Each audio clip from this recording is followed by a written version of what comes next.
Hello and welcome to the all-new Ricky Gervais show with me, Ricky Gervais, Stephen Merchant. Hello. And Karl Pilkington. Alright. You say, all new, Rick. In what way is this all new? I mean, it seems very similar. It's me and Karl. I suspect we're going to be talking bollocks. I'll tell you what's new about it. This time you have to pay for it. Well, that is a nice new development. Yeah. But what about within the content of the show? Any of the classic features, Monkey News?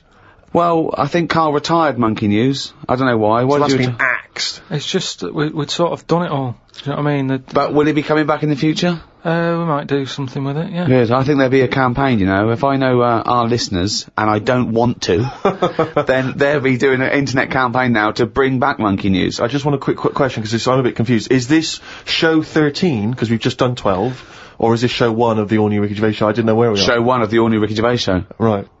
Is it, though? What do you mean?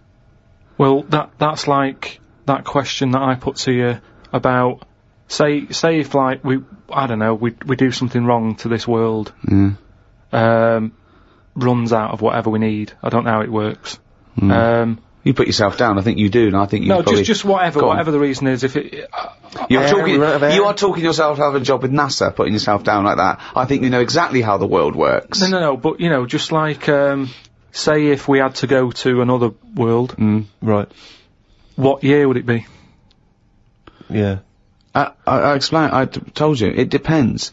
Because it doesn't matter where you start, right? It depends what a year is. A year is a year, because that's how long it takes our planet to go round our sun.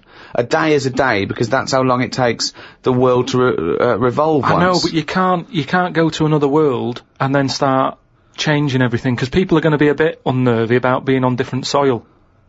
So but it's not their choice. You can't go to a planet and go, we've got to speed this planet up. It's not going through the space quickly enough. Yeah, but everybody's, you know, like, especially older people, is set in the ways, right? I don't think older people set in their ways are gonna pack their bags and go to Mars. No, but if they have to. Anyway, that isn't the point. All I'm saying... Well, they're going to be moaning about days are shorter here, or days are longer, aren't they? Well, yeah, you know what they like. But old people don't care. They like short days. They don't get out of bed, do they, until late? They've got nothing to get up for, and they go to bed early. Yeah, but it's not just that, is it? What if it's a longer day, Steve? Oh, nightmare. That's your point, isn't it? But I'm talking about stationery, diaries. Everything's going to be a mess. Right. So what do you do? If I was in charge... Go on. I'd just say, yeah, carry on. It's 2007, it's September, it's a Thursday. Get on with it.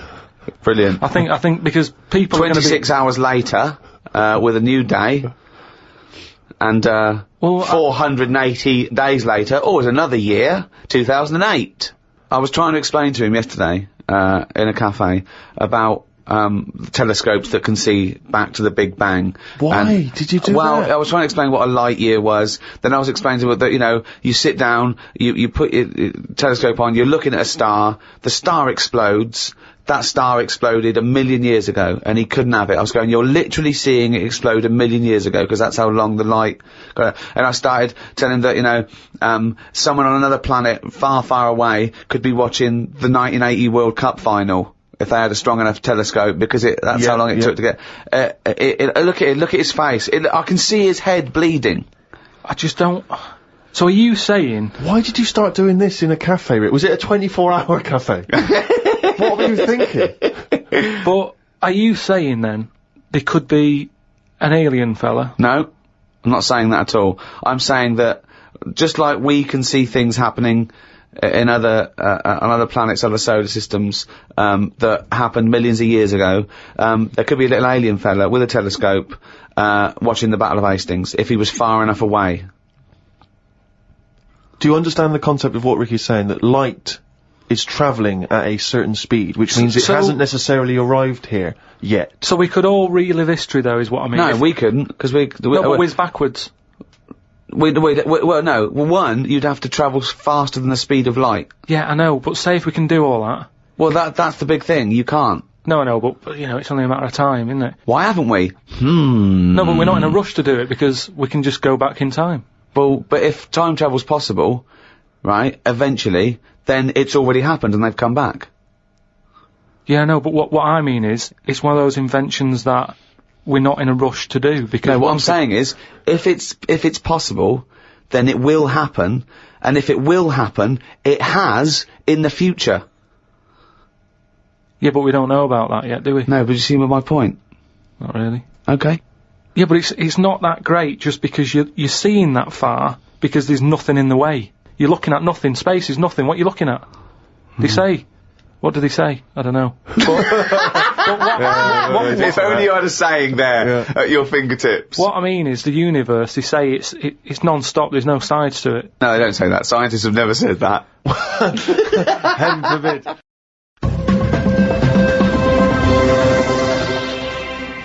Now, Karl, I know you're fascinated by the concept of the doppelganger, of seeing someone who looks exactly like you. Yeah. Jake has emailed in, he says, Karl, if you could spend a day with an exact replica of you, okay, so somehow they've cloned you, Karl, and you've got him for one day, what would you do with this? What would you make him do? What conversation would you have with him?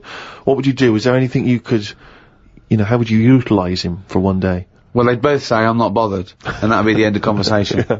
What would do me head in is, does he think the same way, look the same way, exactly the same? Yeah.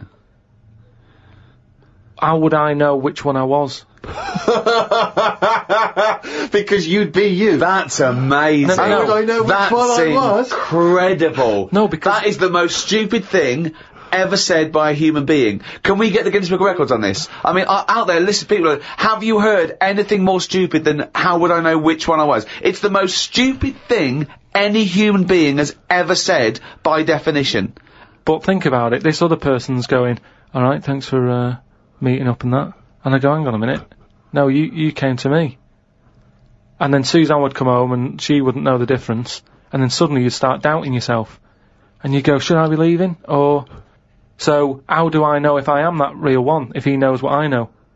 But you know who you are because you're experiencing it. But he'd be saying that because he'd say, yeah, it's a bit weird, but isn't you it? know the truth, you idiot. How would I know which one I was?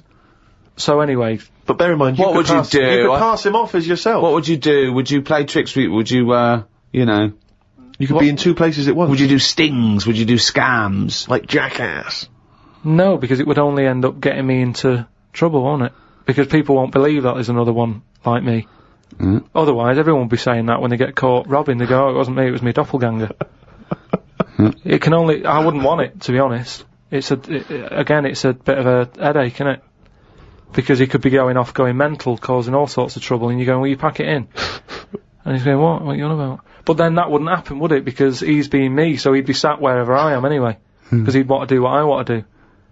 So, pointless. But I still wouldn't want it. It's unbelievable. That was a conversation with himself. That was amazing. That was like experiencing what it would have been like if there was two Karls. Yeah, he was having a discussion with himself. We could have left in that time and come back, and he'd be arguing still. That is officially the most stupid thing. If the Guinness World Records, has anyone anywhere in the world said anything more stupid than how would I know which one was me? But does this mean Does this mean though that I could just sit at home and not do anything and just send me out on... Yes. And when he's seen something happen, I'm seeing it. No. You're separate people. You're separate people. But then he's not a doppelganger then, well, is he? you're identical twins then. You found out identical twins and he's got exactly the same input as you. I mean, it's not a real question, is it? It's just a little... Again... But I said to you the other week about twins and that, how I wouldn't like to have a twin. It's alright when you're a kid, but unless you're a Siamese twin, even they don't even look alike, do they? Just stuck together. You don't go, oh, don't they look like each other? They have different haircuts. They don't carry that thing on, do they? That normal twins do. Like normal twins, the mums say have the same haircut, wear the same shirt. Siamese twins never look the same. They've just got their arse stuck together. Again, it's a dialogue in his own head. It's unbelievable.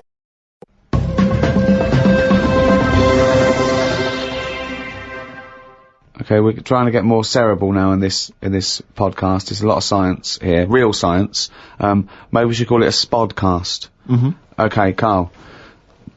This is a logical conundrum. To a certain extent, there's a little bit of lateral thinking because, but there is only one right answer.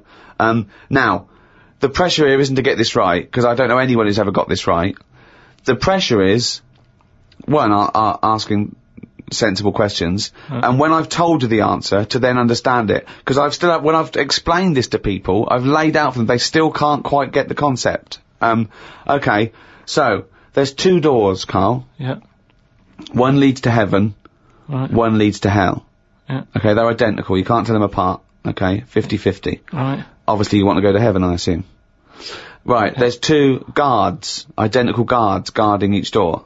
Okay? Right. The one guarding hell always tells a lie. The one guarding heaven always tells the truth.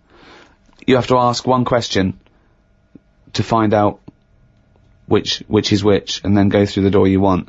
What question do you ask? I've only got one. Yeah. And what? One to both? No, one to either of them. You don't know which one's which, though. So what question do you ask? Why can't I ask, like, both of them one? Because Because not the rules. are, you can only ask one. There aren't actually 2 doors labelled heaven and hell, Karl. It's a leap of imagination here. And I've definitely got to answer, I've got to ask them a question. I can't just sort of have a feel of the door to see if there's any heat or anything. They're identical. You stand a few yards away, you cannot tell from the outside of these doors which is which. They're identical, the guards are identical, but the one guarding hell always tells a lie, and the one guarding heaven always tells the truth. What question do you ask? I can't look through the keyhole or anything. There's no Get anywhere keyhole. near them. Let's imagine there's a small rope that prevents you from getting anywhere near, rather like outside a nightclub. Yeah. What do you ask? What do you ask? What question do you ask? Come on, you've only got one. Quick, this is it.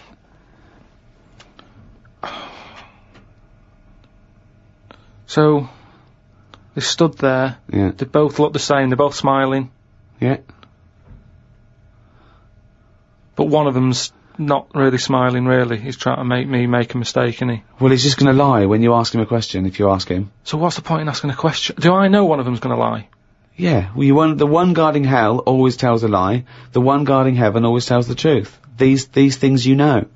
But would they be neighbours like this? Would they be that close? Why? I mean, we're not sure if these 2 guys get on. I'll give you a clue. They know who they are, and they know that the one guarding hell always tells a lie, and the one guarding heaven always tells the truth. So I know that. No, they know it as well. Doesn't really come down to this, Karl. This isn't what's going to happen when you die. But when is this useful then? Because it's a logical... Well, I'll tell you the answer. No, I want to see if he can get it. He's almost there. No, he's not almost there. What am I thinking? But there's no shame in not getting it. It's a There's no tricky one. shame in not getting it. It's a really hard one to get. I mean, the shame is the ridiculous questions you asked. And now I'm going to tell you the answer. No, hang on, right, so you go up and you go, Right, hang on. Well, look, let's imagine Ricky and I are those 2 guys. Okay? Right? But we have to, well, me and Steve will decide which doors we're guarding, okay? Right. Look away, Karl. Okay, Right, then. so we've decided, okay? One of us is guarding hell and one of us is guarding heaven. Which question you're going to ask and who you're going to ask it to? Right, I'll just say to you, Steve, I'll go, got some post for God here. That's not a question. That's a statement. Right, you've got some posts for God here. Well, that's not a question. Yeah, but maybe the question's coming. You got some posts for God here, yeah? And it needs to be signed. It's not a question. Still not a question. No, let him finish. Is God in? Because I need him to sign for this post. Is he in? Well, I can answer that as well if you want. Go on. He's in. He's behind my door. Do you want to answer it? Well, yes. Do you want to get him? Just, Well, no, you've only got one question. So you're asking Steve, is God in? What's the answer? Yes. Ask me. Yes. Look, lads, I'm just trying to do a job here. What am I going to do with this? Well, give it to me and I'll give it to God, because he's behind my door. Steve? Yeah, give it to me and I'll take it into God, because he's behind my door. You're an idiot. It doesn't help. That doesn't help. Let me tell you the answer. You ask either one of us, you say, if I was to ask the other one what door he was guarding, what would he say? Then whatever they say is the door they're guarding. Because if you happen to ask the one guarding hell, right? I'm guarding hell, by the way. I'm the devil. Steve's God, okay? So you ask me what Steve would say if you asked him what door he was guarding, and I'm gonna lie. I know he'd say heaven, because he'd tell the truth, but I'm lying, so he'd say hell. So you know I'm guarding hell. If you ask Steve what door I was guarding, he'd tell the truth, right? So he'd say heaven, because he'd know I'd lie. So he's guarding heaven. So the question is, if I was to ask the other one what door he was guarding, what would he say? And whatever the person answers is the door they're guarding. Steve, what door are you looking after? Well, Heaven. yeah. Why should I believe you? Because you don't know. No, that doesn't work. Because you asked me the same, and I'd say heaven as well. Right, so who do I believe? This is where you use your gut feeling, though, isn't it? This is what life's... Well, as opposed to the pure logic that Ricky's just used. I just think, because there's a lot of questions in life where you don't know the answer, and you go, do you know what? I don't like the look of him. So... They're identical. Yeah, but they're still identical twins. You always get a little snidey one.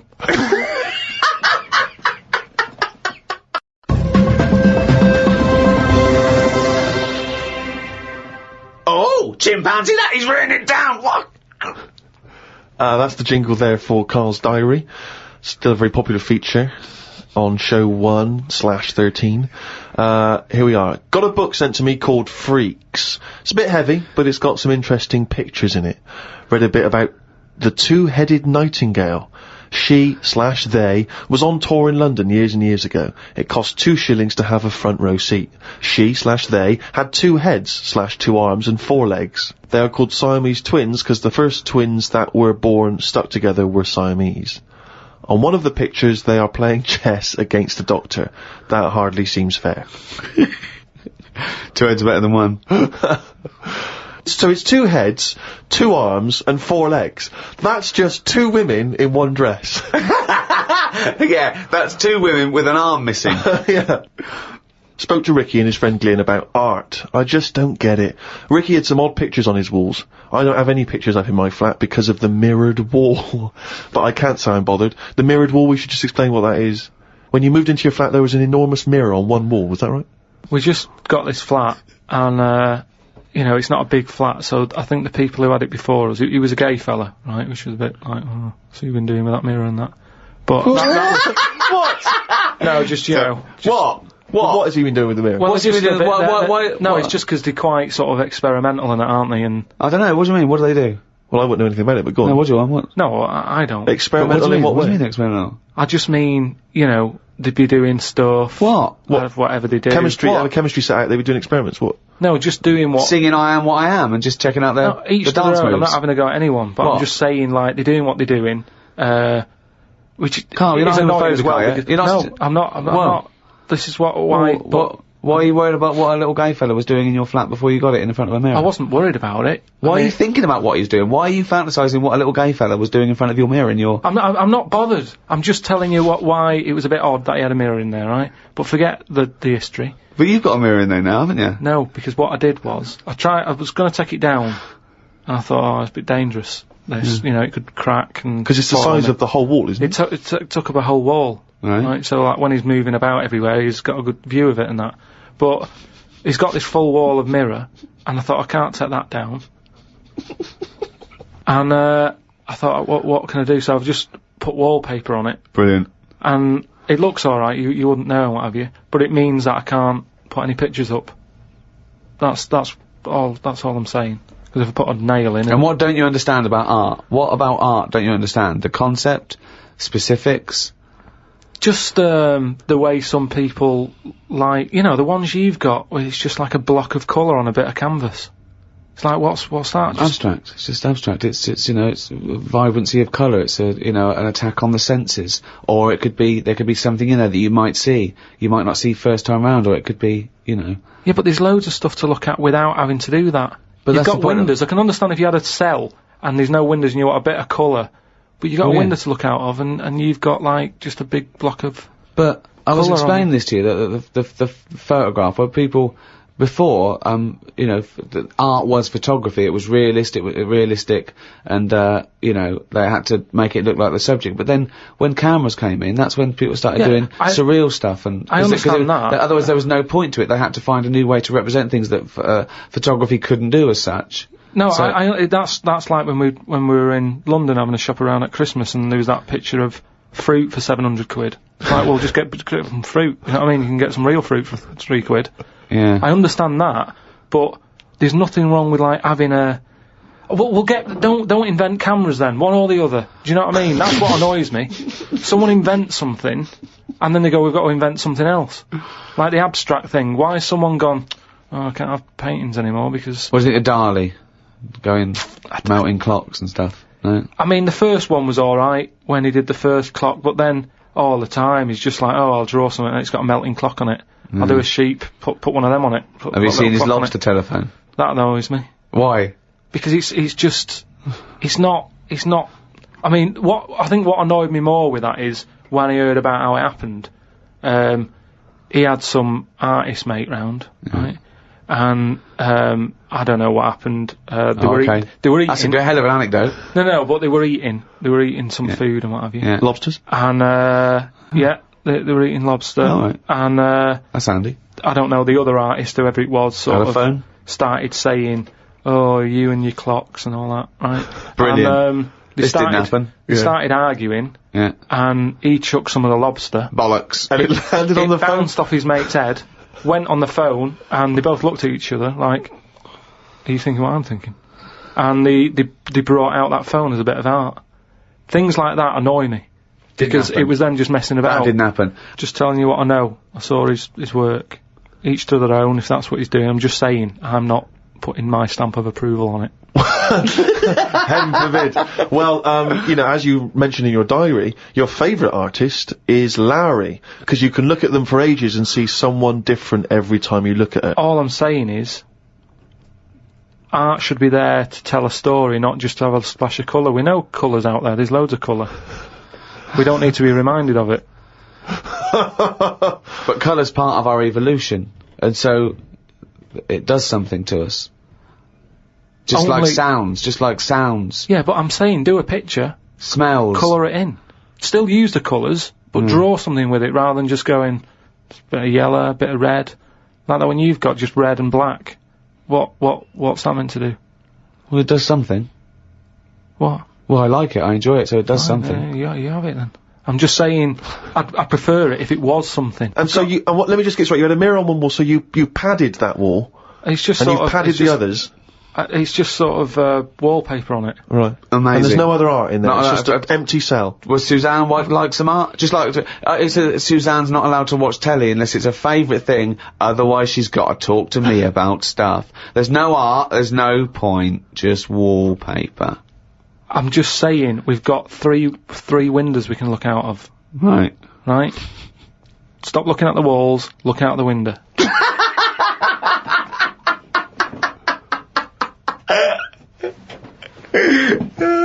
Some new words have been introduced into the dictionary. Too many words.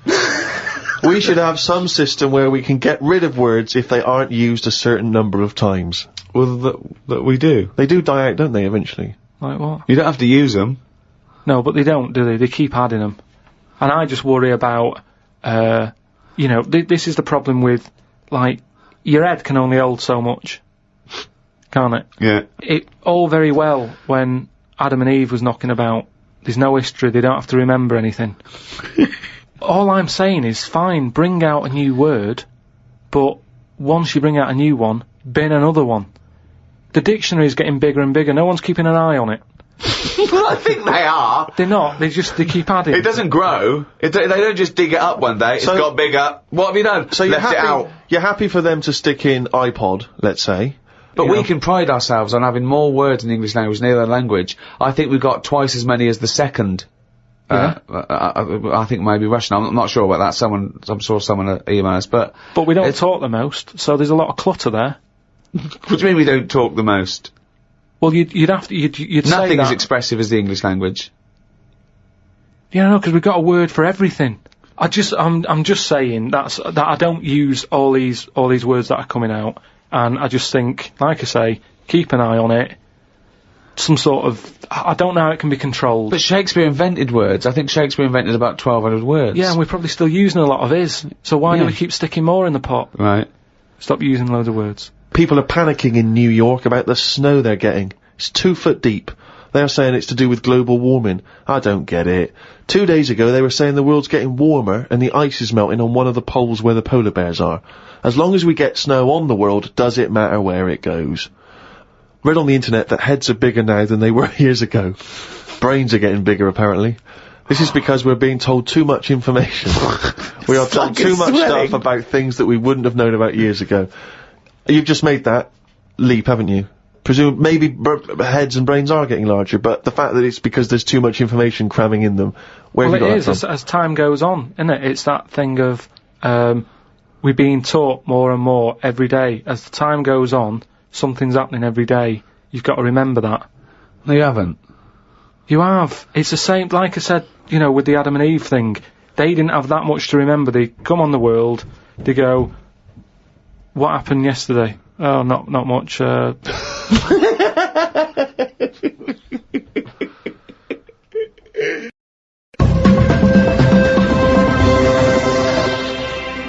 Well, in the all-new Ricky Gervais show, there is no monkey news as such. That's going to come back, Karl. You've got to bring that back. But we're going to do something that we used to do on our local radio show called Rockbusters. Sounds a bit like Blockbusters, a television programme that used to be on television where they gave sort of real cryptic clues. Yours aren't cryptic clues. Yours are ridiculous. So explain Rockbusters. Give out an initial of a artist or a band. Yeah. Knocking about, like now or ages ago. And I give a cryptic clue. It's not a cryptic clue. Very rarely cryptic. Sometimes it works, sometimes it's nonsense, but... Well, as we once said, I think it is more accurately described a craptic clue. Yeah. Well... Or what am I thinking? Well, are you going to give an example, or will we just do them? The classic example, of course, for me is a woman. She's an artist. The initials are WH. She was wandering around in Texas. She fell over. A part of her leg fell in a puddle. Wet knee, Houston. That is the level. That's what you're working with, people. So he's going to give 3 of these. The first email that gets them all right, the first email we get, and it's timed, isn't it, email, so we can know, that gets all these clues exactly right, can win, what, a signed photo of Karl? Now that is exclusive. There are not very many, I don't think they even exist, do they? There are no signed photos of Karl, so this will be a collector's item. Right. So, yeah, there's 3 different ones. When you send it in on email, podcast@rickygervais.com, just put in the subject thing like Rockbusters, so I know what I'm looking for. Mm. Right then, so three different clues for you to work on. First one. Oh, shouldn't I do a jingle for this? Please. Okay. Oh, that sounds cryptic, no, fucking isn't! Rockbusters. Right, first one, the initial, right, is B. The initial B, band B, or artist? So, band or an artist beginning with the letter B. Mm-hmm. The cryptic clue, well, I don't want a house that's that far away from the water. I want to be right on top of it. Right? That's the cryptic clue. Well, I don't want a house that far away from the water. I want to be right on top of it. Right? B, artist or band. Who is it? Right? Work on that one. Second one, it's B again. B, letter B for the band or the artist. Alright. Cryptic clue, right? That part of my leg is English. That's it, is it? Yeah. Right. That part of my leg is English. Initial B. What is it? Part of my leg is English. And then the last one, KW, artist or band.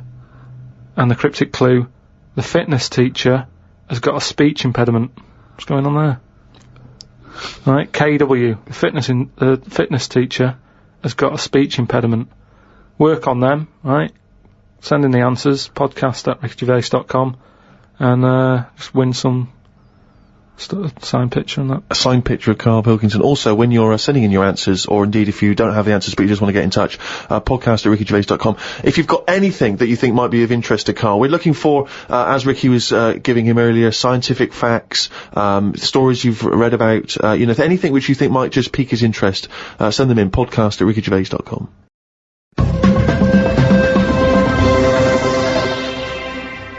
Well, that's it. That's the end of, the first episode of the all-new Ricky Gervais show. Sounded very similar to the old one. Yeah. Why change a winning formula? Why, exactly. And if you're missing the old ones, the complete archive of all our podcasts are available from next week. Go to audible.com, find out how to get to it. Absolutely. For any of your queries and questions, go to rickygervais.com. That tells you where you need to go for any Ricky Gervais podcasts or the new shows. It's all there. That'll explain it. So it's goodbye from me, Ricky Gervais. Goodbye from Steve Merchant. Goodbye. And Karl Pilkington. Alright. Welcome to number 2 in this second series of the Ricky Gervais show. With me, Ricky Gervais. Hello. Stephen Merchant. Hello. And Karl Pilkington. Alright. Well, I've been away. I had a little bit of an express tour of America, LA and New York, and they're all talking about one thing out there. Karl Pilkington. Really? Yeah. I hooked up with the Simpsons lot. They all listen to it on their iPods. I went down to the American office to keep an eye on, things. Yeah, check it. Well, as we get money for old rope for doing next to nothing, I thought I'd show my face. Yeah. They're big fans, Karl. I met up with Jason Bateman, Arrested Development, and he knows how stupid you are. David Letterman knows what an idiot you are. Mentioned on the Letterman show. I mean, unbelievable. David Bowie listens. And they're all listening to little Karl Pilkington. I think, when I think of people like that, like pretty much geniuses in their field. Yeah, sure, yeah. But when I think of Bowie listening to it, I still think of him as 26, dressed he's dressed as Ziggy. Yeah. Yeah. With a pair of those big 70s headphones. Yeah, and he's going, "Hey, Mum, can you turn the TV down and listen to Pilkington?" Yeah, absolutely. I love his kooky outlook on life. And Christopher Guest. Now, Christopher Guest empathises with you a little bit, because obviously everyone else sort of knows how stupid you are and not understanding concepts like, the infinite amount of monkeys. But he empathises with that because he thinks that sometimes he thinks that he sometimes doesn't understand concepts that seem obvious to other people. However, I think he's being polite. I don't think you've got a lot in common with him, because he did all that other genius stuff. What you did was do the washing up with your pants pulled down slightly. It didn't have the same effect as, say... It's not been as influential as Spinal Tap. Oh, waiting for Guffman! No. I mean, unless people... maybe that's sweeping the nation now. Maybe if someone sees someone nude in a room opposite their house, they immediately get their cock out. They go, genius. That's genius. Well, I did an appearance at the Oxonian Society in New York. It's a Princeton College run event, and they have, like, academics, artists, political figures. They have heads of industry. They had world leaders. They've had Prince Hassan of Jordan, and there was a Q&A afterwards, and one of the questions was, is Monkey News coming back? Yeah. In that sort of forum. I mean, it's... I believe they also asked that of Bill Clinton. They did, yeah. Now, Karl, is Monkey News coming back? I mean, maybe. It depends what goes on out there. It's gone a bit quiet, hasn't it? What, on the monkey front? Yeah, that I don't know if they're aware or whatever that it's being covered, but it's just like, there's no point. You can't make news, can you? All these news channels, that's the problem with it. They've committed to saying we're a news channel. You got to find news. Well, don't do it like that. Sure. I'd say put something else on. If now what's going on Cartoons. in the world. Just. Is there often no news in the world on the planet Earth with 6 billion people? Is there ever a day when they go, no, nothing? But I'm just saying the news is. What is it, about half an hour long? It depends. There's news channels that are 24 hours. But yeah, you're thinking of one specific news programme that's on in your house. Yeah, but I'm just saying it's half an hour. How much of that? No. I've told you that not all news programmes are half an hour by definition, but you go anyway, it's half an hour. Again, you didn't listen to me. Why do you think all news programmes are half an hour? They're not. I'm just saying... how much of that do we actually need to know about? But we don't need to know about any news. There you I go. mean, outside sort of dangerous situations, it's interesting. It's entertainment. People want to be aware. People want to be hooked up. I mean, I don't, watch the news much or read papers. But it's funny, when I'm away, I do. I suppose it's because you want to feel connected with what's yours. It's that feeling of being part of society, isn't it? No, but there's places, say like there's places where they don't have telly, right? And they're not watching the news. They're still getting on with life. Yes, they are. And they're bogged down with their own problems, which is the way it should be. Say like at the moment I've got a leak in the bathroom, right? Have you? It's doing me head in. So I put the telly on to get away from all that, and you put the news on, they go, oh, there's a, bad weather in what's it? You go, oh, don't tell me that as well. I like it when you hear about inventions that are coming out, or, stuff they're doing in science. But you told me the other day that you thought everything that needs to be invented has been invented. Something they said in 1900. But, so what do you think? Yeah, I mean, they are sort of playing around now. Like they've said they've made, a heart now that can be bunged into a body if yours isn't working and keep you going. But why is a heart that you can bung into someone to save their life? Why is that a bad thing? Just because it's another thing, isn't it? We're meant to die from the year dot. Things live, you have your bit, you knock about, and then you die. If you're going to live forever, how do you plan stuff? Right? That's the way I look at it. Sure. You sort of go... How big would your diary be? Well, that diary would become intimidating, wouldn't it? You have to fill that in for the rest of eternity. And you get bored. You get bored with living forever. And, But I agree with you. You get bored of people. You'd have to keep making new mates, wouldn't you? Because you've discussed everything by the time you're about 110. 110? So it's kind of like... Karl, you have the same concepts that you worked out and decided that were true at about 10, I think. I look at life like a big book. Like a big book. Right, okay, yeah. Right? And, sometimes you get halfway through it and you go, even though I've been enjoying it, I've had enough. Give us another book. No. Your metaphor, analogy, whatever you're trying to create there, falls down with let's have another book. Yeah. No. You can either opt out of life or stick with it till the end. You can't go, be someone else now. You can't do that. I know you think you can. And I think in your world you can, you possibly be injected into an old woman's head when you've had enough and you come out a little baby. What I mean is, at the moment, my life, I'm going to live to 74, 75, right? Okay. Right. So yeah, I'm probably on page, what am I on? A book that's got about 200... This is painful, Steve. This is really painful. Carry on. I'm on, say if my book's got, 300 pages in it. Yeah. Few pictures and that. It's a picture book. That's the great thing about Karl's life. It's a book for children. It's a pop-up book. Yeah. And it just, every page he pops in, he goes, alright. Alright. I'm probably on page about 170. Yeah. He's gonna die at 74. Yeah. He's reading a book with a few pictures in with 300 pages and he's on 170. Go on then. So, right, if the book was too thick, right, and there was loads more pages Let me tell you, left, this book is way too thick. Yeah. If the book was more thick, yeah. The book could not be thicker. If there was loads more pages left, I'd go, I can't be bothered reading on. Right.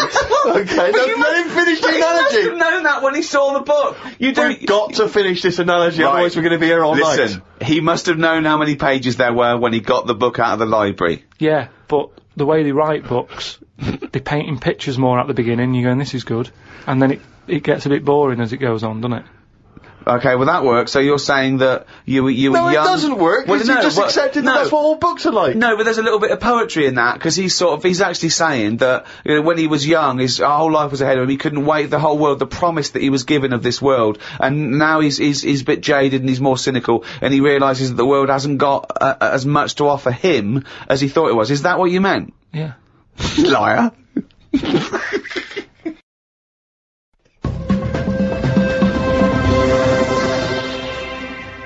Well, Rick, you're not the only one who's been away. I know you've been off working, but I, at long last, have taken a bit of leisure time. Go on. And, you've probably heard of the Rio de Janeiro Carnival. Only one of the hottest, events in the world calendar. Yeah. Imagine me down there. Oh, Rio, God. You can imagine, did not know what hit it. Oh, God almighty. Imagine, were you like, Paul the Party Animal Parker? He would not have been able to keep up if he was with me. God, what did you do? What did you get up to? Oh, well, let me tell you right now. Day 1, I almost drowned. Day 2, I got a foot infection and spent the day in the hospital. And the rest of the time I had diarrhea. So that was a hell of a time. Carnival. Yeah, I did, I was able to watch some of the carnival on TV, and it looked brilliant. It looked amazing. I didn't actually, it was difficult to make out because the TV wasn't actually in my room. Because in an effort to save money, I wasn't staying in a hotel, I was staying with a bunch of other people in some kind of, like, someone's flat that they let out.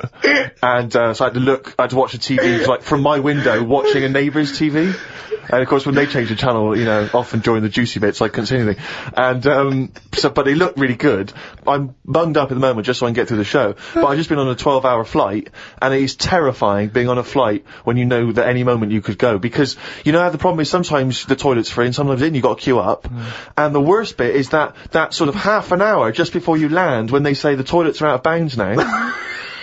I'd say I went twice before that in quick succession. The woman sat next to the toilet. She didn't know what was going on, the noises and stuff in there.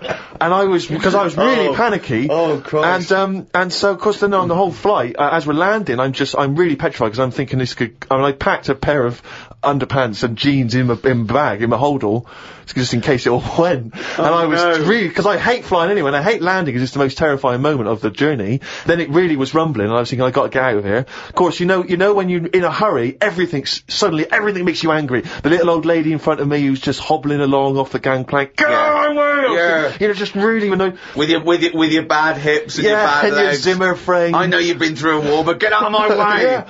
And just anyone who kind of even passes you, and so I managed to get there just in time, got into and it all went off. Man alive, it was grim. But that was not anything compared with the first couple of days, because the first day I went for a walk, and of course Ipanema Beach is famous. I mean, obviously The Girl from Ipanema, one of the most famous songs in the world, and Ipanema Beach is famous for just the beautiful, beautiful people that gather there, and it is extraordinary. I mean, the people are remarkable. There's so many beautiful women in Rio, it made me angry. I was angry that these women were so attractive and that, you know, none of them were even looking at me. So, but anyway, I'm on the beach because I was shopping and I needed a wee. Right, and we went for a quick impromptu swim, and I thought, we in the sea. Just think of him on this beach, right, with diarrhea. Well, I'm wearing great big long shorts, because I'm not going to try and compete with these boys, because they are... And you are, could I say this, the whitest man I've ever met in my life. Yeah. I mean, with his shirt off, you can see his heart like a newborn fish. Well, this is the thing, as I went into the sea to have a wee, there was a discussion about this. As I went into the sea to have a wee? Yeah, well, I was desperate for a toilet, and I was shopping, so I thought, well, I'm never going to make it back to the hotel. So I'll go in the sea and have a little swim and just I see him straining, just like a cat in a litter tray. See, there was a discussion about this because I'm very much of the opinion that you should take your trunks down, and some people, some of my friends are saying, just do it in your trunks and let the sea just wash it away. What a hell of a carnival! And I think I'm against that. I've always been against that in swimming pools, everything, you know. I'm against pissing in swimming pools. Full stop. It doesn't matter whether you take your trunks down or don't piss in the swimming pool. Sea? Yeah, well, fine, yeah. Fine, okay, right. Fish do it, so anyway, so I'm in the sea trying to urinate, and I kneeled, because I'm obviously very tall, so it's tricky to get deep enough for the water to mask what you're up to. So I tried to kneel down in the water, right, and I got John Thomas out, but then the water swept out again and just left me on the beach. But luckily my back was to everyone, so no one saw. I can't think of a funnier sight than Steve Merchant on his knees with his little John Thomas out. I don't know how big it is, I've never seen it. But, I mean, I imagine it's in proportion to the rest of it, is it? I wish. That's all I'll say is I've been a little shortchanged. But, so then I got up and I waded a bit deeper in, right? And, now I was trying, I got it out.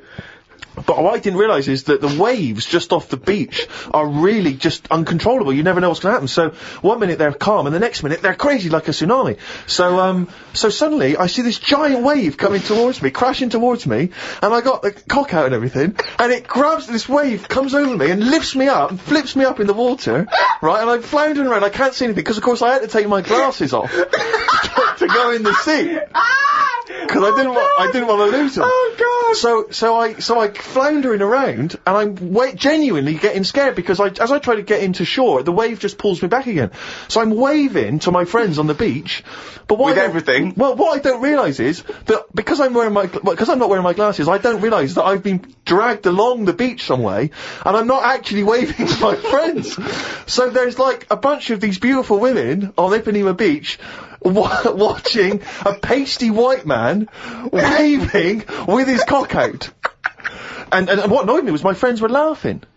And that Steve, really angers if me. I'd have been there, I would have burst. But why wouldn't you have come running? Would you have come running in and helped me? Not with your knob out. What? So even though I was screaming and shouting? I'd have thrown a rope or something, or a dinghy or something. There's no way I'd have. No, I couldn't have saved you with your glasses off and your knob out. If I ever save you, I want you to be fully dressed with your glasses on. So you'd have just let me go. That would have been what you'd said to my parents. He had his knob out and his glasses off. There was no way I was gonna. I can't think of a funnier sight. Oh.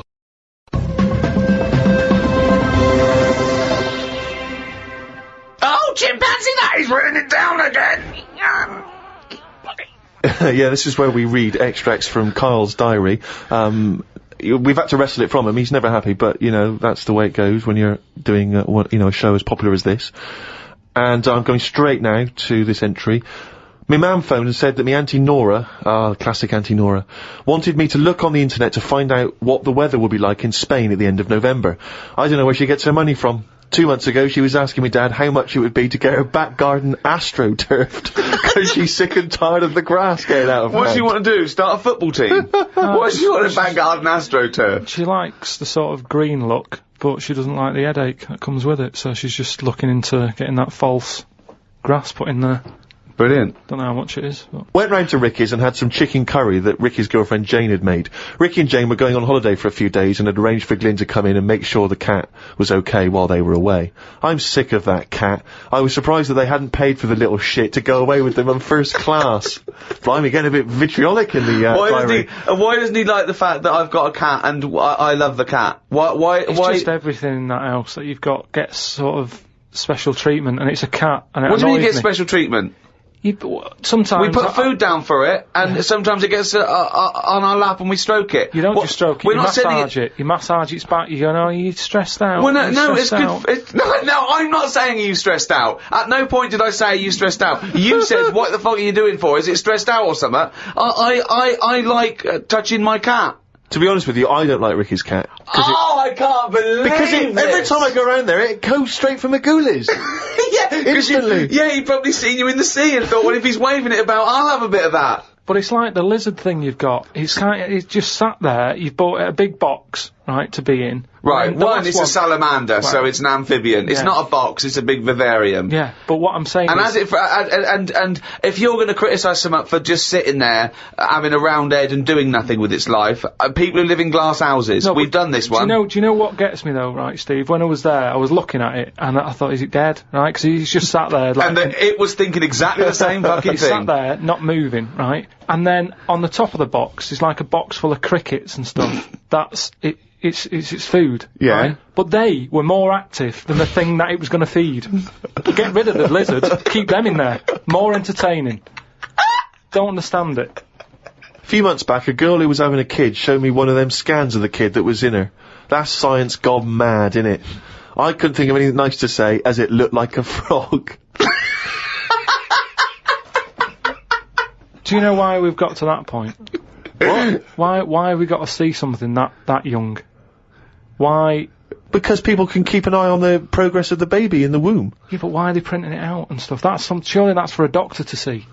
Well, that's just an added bonus for people who are interested in such Well, that's things. like saying, why do you take pictures of anything? No, because normally pictures are like, you in Brazil, sat in the sea or whatever. You'd go, oh yeah, I remember that day, it was a good day or whatever.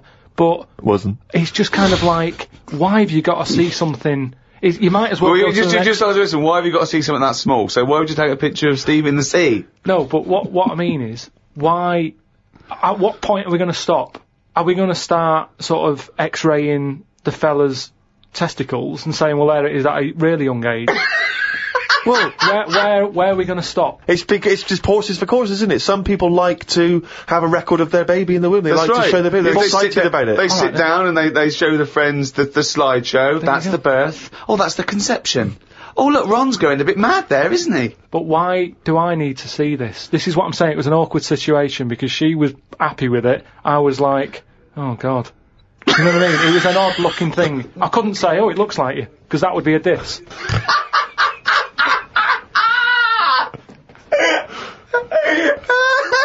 Oh, Christ. Met Suzanne at Euston Station. I said I would sort out the tea tonight, so I called the curry house.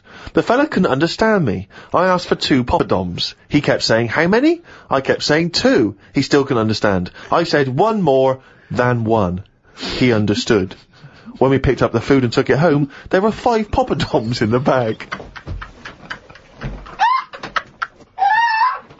Oh, God!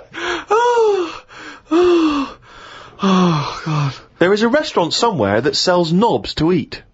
No, there's not. There is. No, there's not. No, there is. It says that women can't eat too many of them, and if you want a seal's knob for dinner, you have to book in advance. Right, it's gobbledygook. This is the ramblings of a madman again. It's a trend, he writes. It won't last long. It'll be like hummus. But hummus, when did that happen? What do you mean it's still going? It's a Greek traditional food. I know, but there's a restaurant down the road that's all they do. That isn't a proper meal. That's a side order, isn't it? That's like having a restaurant just flogging tomato ketchup. Hummus isn't a meal. They don't even try and kid you and get you in and flog you just hummus. They actually say it's hummus today. Not going to work. Be shut down within a month.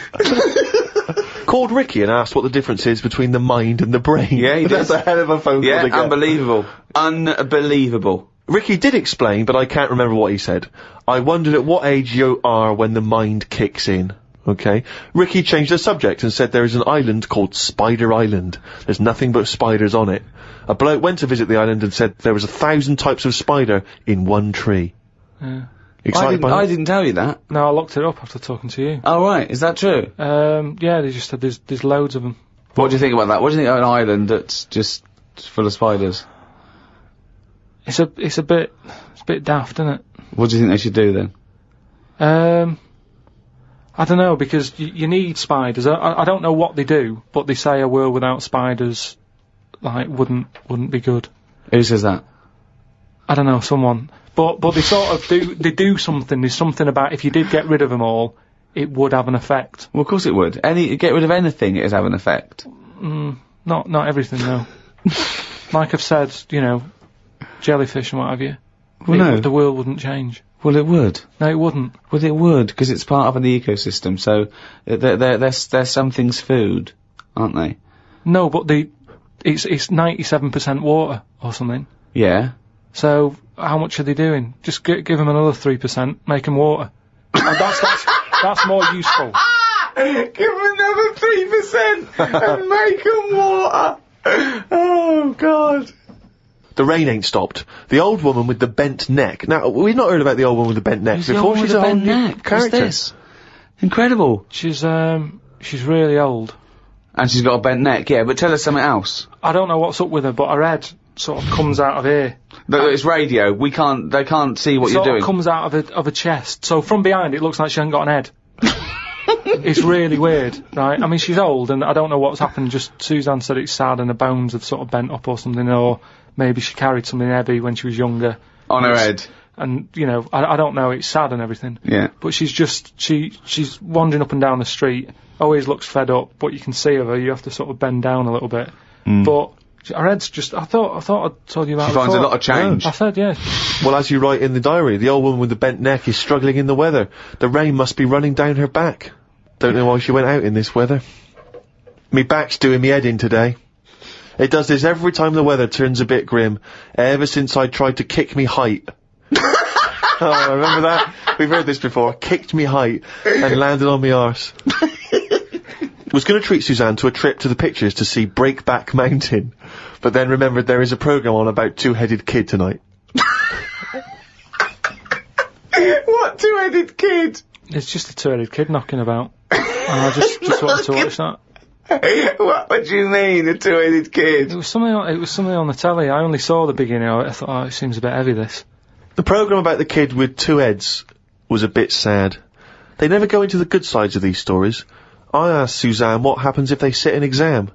She said she didn't know. So, Rockbusters, you gave out 3 clues last week. Have we got a winner? Yeah. Okay. Now, this was the first person to email in, but you pointed something out, didn't you? That we're going to do it this week, the first person, but we think maybe it shouldn't be the first person because some people are up in the world when this comes up and some people aren't up in the world. So, we're just gonna pick one at random next week. So you've got the whole week, but we're gonna pick one at random. But this is the first one we got with all the right answers. The first one with the right answers, yeah. Yeah, so, well, give us the clues and the answers. Right, so last week's clues, there was 3 of them. I'll give you initial of an artist or a band, and a cryptic clue. Yeah. You work it out, you email it in, you win a signed picture and that. First one was, well, I don't want a house that far away from the water. I want to be right on top of it. Go on. Right, so that was B. Yeah. That's, that was Beyonce. Beyonce. Like, yeah. like a cryptic thing. You got that? Second one. I stand. Beyonce. That part of my leg is English. The initial was B. That was Britney. Right? Britney. Yeah, so it's like British. Britney. But so you're just taking the one half of her name, are you now? Well, she's known as that now.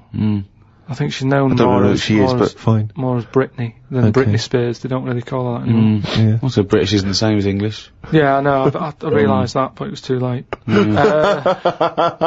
Brilliant. That's what you're up against. Just like that Only Wants to Be a Millionaire. The last one was, the initials were KW. Yeah. And the clue was, the fitness teacher has got a speech impediment, right? So you've got to sort of think about that. You've got to think about a fitness teacher. Yeah. He's working out and that. Yeah. But he's got a speech impediment. So when it like comes to like finishing. Well, no, you didn't say all this in the clue. So.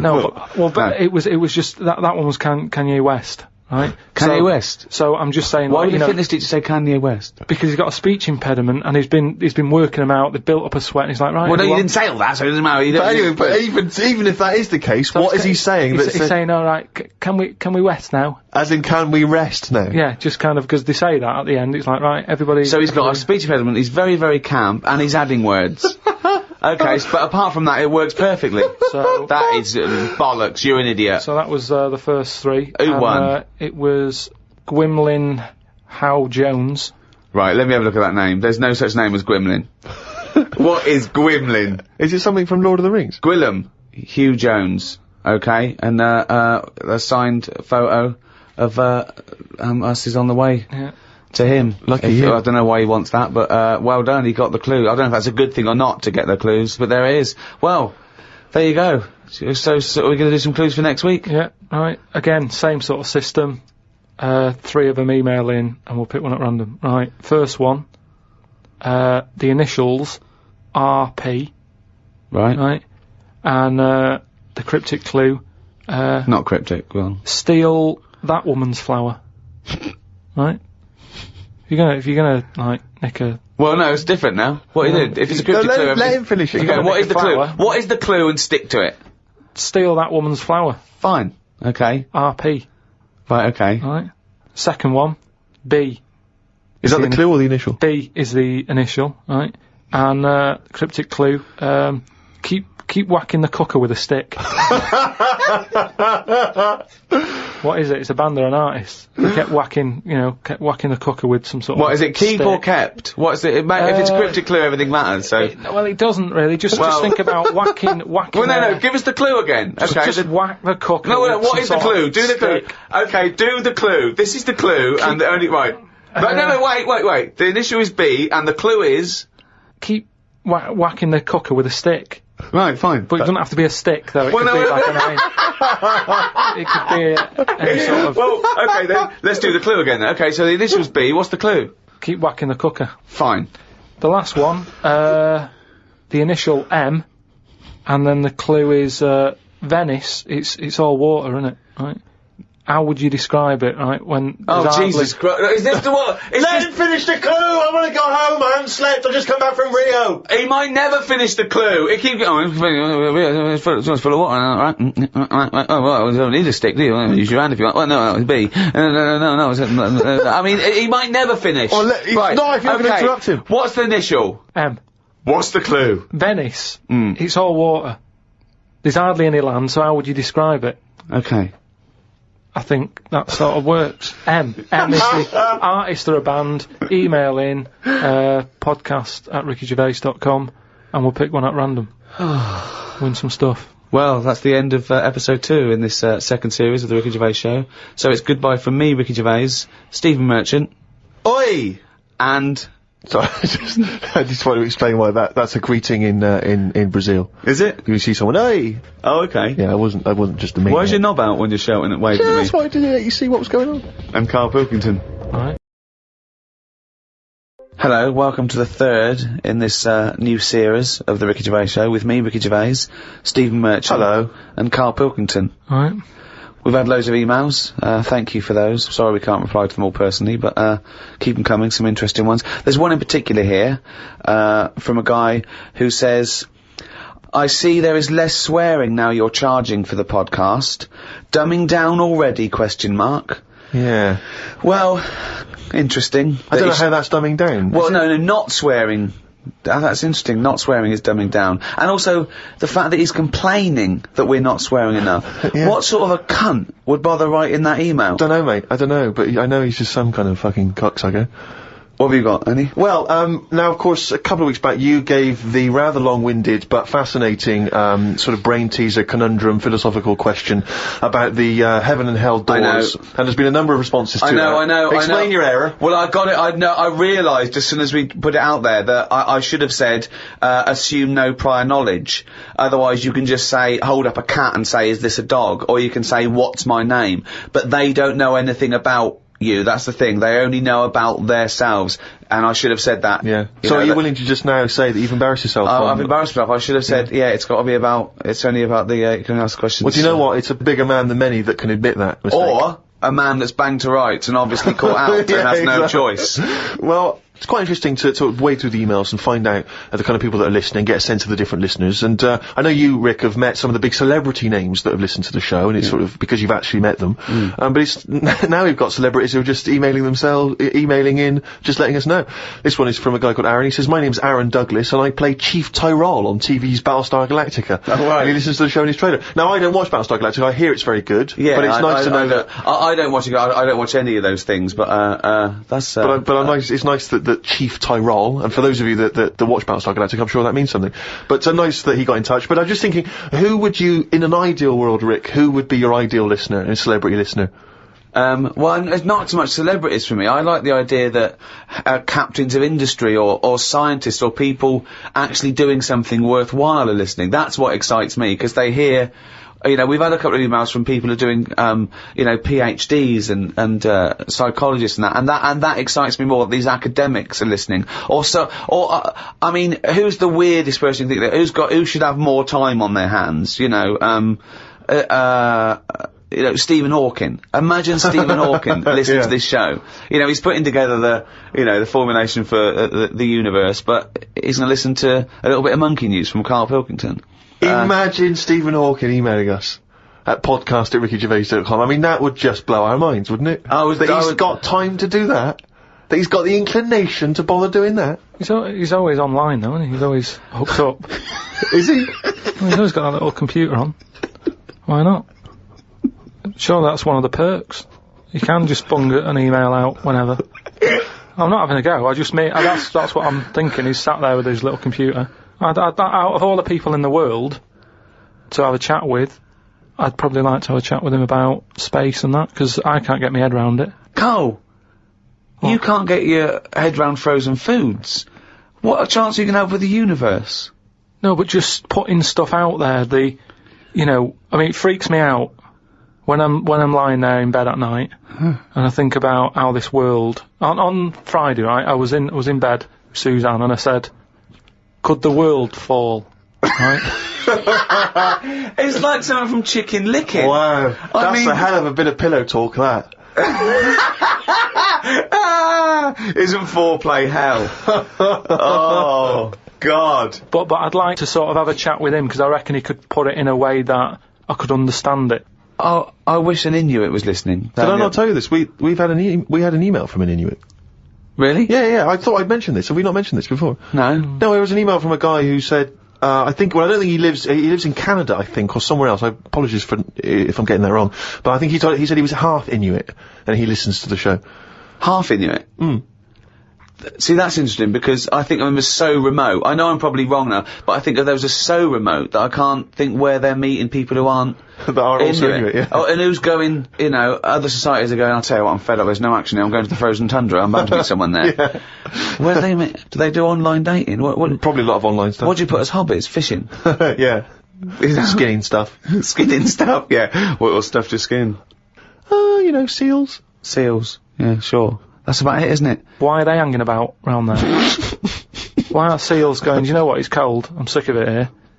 It's windy all the time, what have you, and I'm getting a club on the head. Do you know what I mean? Yeah. Because they're meant to be quite bright in terms of animals and that, aren't they? Yeah. So why are they knocking about them parts? I don't know. Say, like, if seals died out, right? Would that be a problem? We've done this. We've been through this before, Karl. Everything has a knock-on effect. Even a seal, that's sort of in between something already. It's between a fish and a and a dog, innit? I knew you were going to say dog. It's not between a fish and a dog. What do you think evolution does?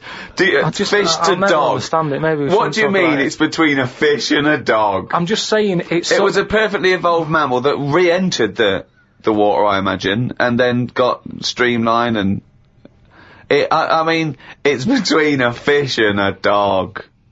But why not have one and the other? Why not have, like, you know, you've got a dog, you've got a fish. No, it's not anything in the between middle. a fish and a dog. It's not between a fish and a dog. I don't know what between means. I don't know what... This is it again about saving everything all the time. What is it doing? What's he doing? Everyone's feeling sorry for him all the time. Save the seal and all that. What's it doing? Why are we saving it? Let's just ask that question. What's it doing? I don't know what to say. It's between a fish and a dog. That bloke, the Eskimo who emailed in, Inuit. would he be in a igloo thing? Probably not, no. Well, no, not. I mean, I don't think many igloos have got internet capabilities. I don't know. I don't want to slag them But off. why aren't we saving them? Why aren't we Maybe helping? there's sort of, When you build it, leave a little hole. Yeah. That's where the... but there's kind of igloo internet cafes. They Yeah, they go there, they all go to one igloo, yeah. But why are they being left alone to live like that when it isn't great? What? Well, we're always eager to help everyone in the world, aren't we? We're always like going, oh, look, them people are fed up, let's build the city up for them, give them a, you know, coffee shop and all the rest of it. They're being left Frappuccinos for alone. them. They're being left alone in igloos and stuff. Yeah. Why isn't anyone saying... But they're not asking for help. They're happy. Well, they're not necessarily happy, but that's the way they live. That's where they choose to live. But why hasn't anyone just gone over and gone, do you know what, we can make it a bit better for you? Well, they have. I've never had a leaflet through the door saying help an Eskimo out, or, you know, clothing for Eskimos. The most remote people in the world, eventually someone gets them some whiskey and fags, and that's the end of them as a culture. It happens all around the world. There can be this idyllic world where there's no stress, and soon they're watching Come Dancing on telly, knocking back some whiskey and smoking 40 fags a day. But they're not moving, Surely are Dancing they? on Ice. Yeah. But what I mean is, like, Oxfam collects clothes for people in Africa where it's warm, probably don't need a jacket. Nothing for Eskimos where it's freezing, where they'd be quite happy to get a jumper in the post. Right, okay. So what are you suggesting? To Africa we send, parasols and sun Bikinis. cream? Yeah. You're an idiot.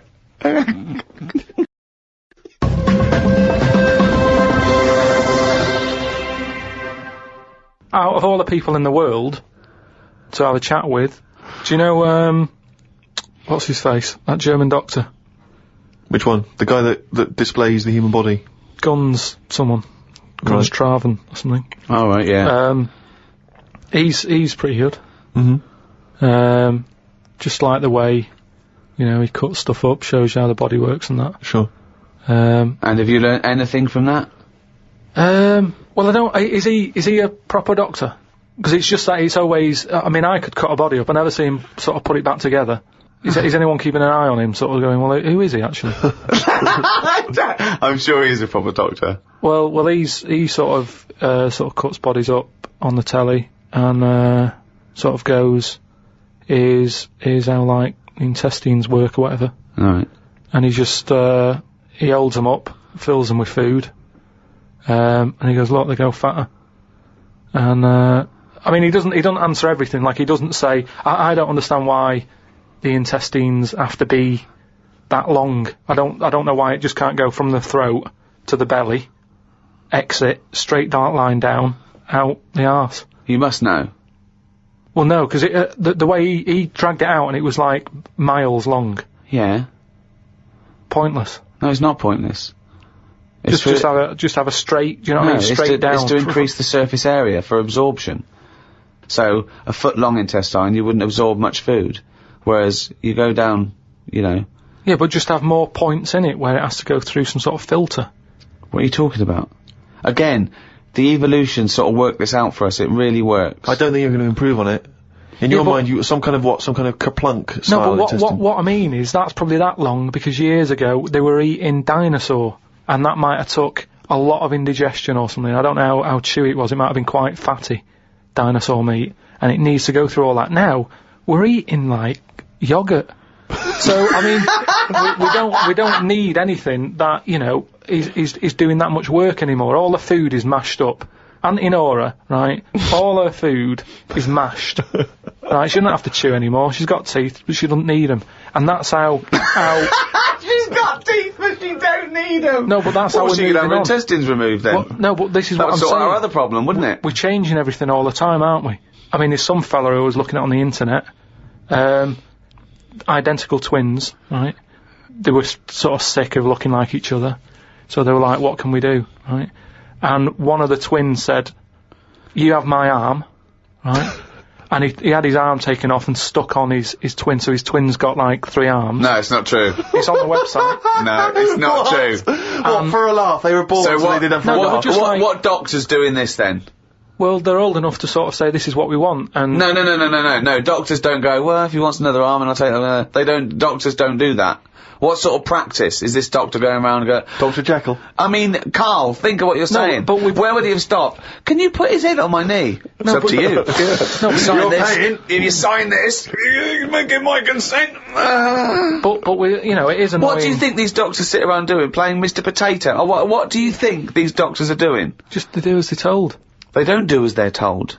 They do if someone wants it, and twins, sort of, it can get you down, can't it? Being a twin, because it's like... Sorry, what would this solve, though? I thought you said he gave one of them a bigger nose, or a beard, or 2 front teeth to make him look different, right? Not... I'll tell you what we could do. Go on. Would you like 1 arm? Go on, what are you thinking? Well, me 3, you 1, therefore not twins. Novelty. I mean, you are a mental man. But they can do it now, can't they? There's no sort of... There's no line drawn anymore. They don't go, you're crazy, we're not going to do that. Yeah, in Saw 2, not in the real world. No, they don't do things like this. Alright, there's another bloke, right? I don't know the sort of full ins and outs of it. Go on, you surprised me. But what he asked for, something happened to his tackle, right? Mm-hmm. His penis? Yeah, right. So he was at the doctor's, and they were like, "Oh, what can you do for me? It's a bit embarrassing, I've got nothing down there," right? So they were like looking at it, going, "Yeah." Doctor, I don't know if he started like rubbing his chin with his finger or something. Looked down, he's thinking, got an idea. You know, you've got a lot of fingers. How many of them do you use? The patient's like, "Yeah, I see what you're thinking." They cut off one of his fingers, sewn that on to where his tackle is. He's happy. Well, that's different though, isn't it? Well, that's where they've really taken tissue. No, but I assume they fashioned it into more of a knob than a finger. No, I still think it's there with like a little knuckle and you know, fingernail and that one. Well, I assure you it isn't. They've probably used the finger as a basis to then build up some sort of knob-based organ. If you were doing that, use a sausage. I mean, why lose a finger for... Well, I'll tell you why. Because your finger has your tissue, your blood type, and therefore would graft near your testicles. A sausage is a thing that's made by a butcher out of offal, okay, that really can't be grafted onto any part of the human body. That's why they very rarely use any meat products in surgery. I know, yeah. Well, I mean, why not use a sausage? You're a mental case.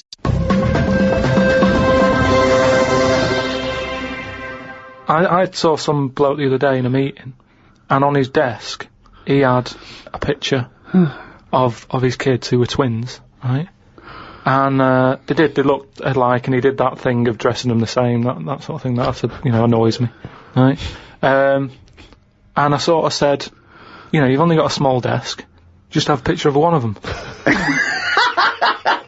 He looked at me like I was mental. It's just That's weird, amazing. It's not. I think it's it's sort of common sense. You know what you've come up with there? No solution to anything. That's what you've come up with there. You've come up with the best no solution I've ever heard in my life. Or it's solutions to problems that don't exist. No, because more room on the desk, isn't it? Yeah, it's no solution to a problem that didn't exist in the first place. Well done.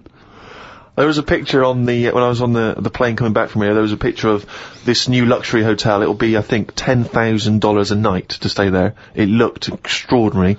It was a hotel, and the best rooms were built under the water, under the sea. Wow. So it was the best hotel we've ever seen, but surrounded on all sides by glass, and out of it you could see the sea, the sharks, the fish. I don't think I'd like that. No? But that's just one of them hotels where it's over the top for over the top sake, innit? Like where they have 12-course meals. Well, just have 2 but make them bigger, rather than dragging it out and there's the first course. A couple of snails. Yeah, it's just for me all that is. Don't eat a snail. Don't have one snail. Eat one big tortoise. If you want slow food, don't have loads of little snails. Here's a giant tortoise. Tuck into that. Feeds 10. But it's what you were saying before. When you start having to take a risk with food, like the fish that can kill you if you eat it, don't bother. There's apparently a delicacy in Japan, again, someone could verify this, where they eat a live little octopus. And it can stick to your throat, because it's obviously fighting for its life. I mean, good. Again, you don't need to eat a live octopus. What are you thinking? How cruel is that? Well, how fresh do you need your food? it's not, do you know what I mean? But I always remember this story when I was a kid about, some bloke who, a bit sad, this story, but weird. He had, throat cancer, right? And his doctor said, carry on with your life, right? It's not going to be that good, but just carry on, but don't eat meat. And he was like, I love meat. He's like, yeah, but just don't, have your veg, plenty of vitamins and stuff, keep yourself strong, but don't be eating that anyway. He was fed up because he loved his meat, and his wife was feeling a bit sorry for him one day, and thought, I'm sick of him looking fed up and that, all he wants is some meat, for God's sake, give him some meat. So she goes to the butcher's, gets him a big piece of, steak and what have you. He can't believe it, he's like, oh, brilliant, cheers for that. Anyway, he's got the meat on his plate, just about to tuck in, and the cancer comes out from his throat. What? No, I know, it sounds really weird, but it's something that I was told about years ago when I was growing up. What are you talking about?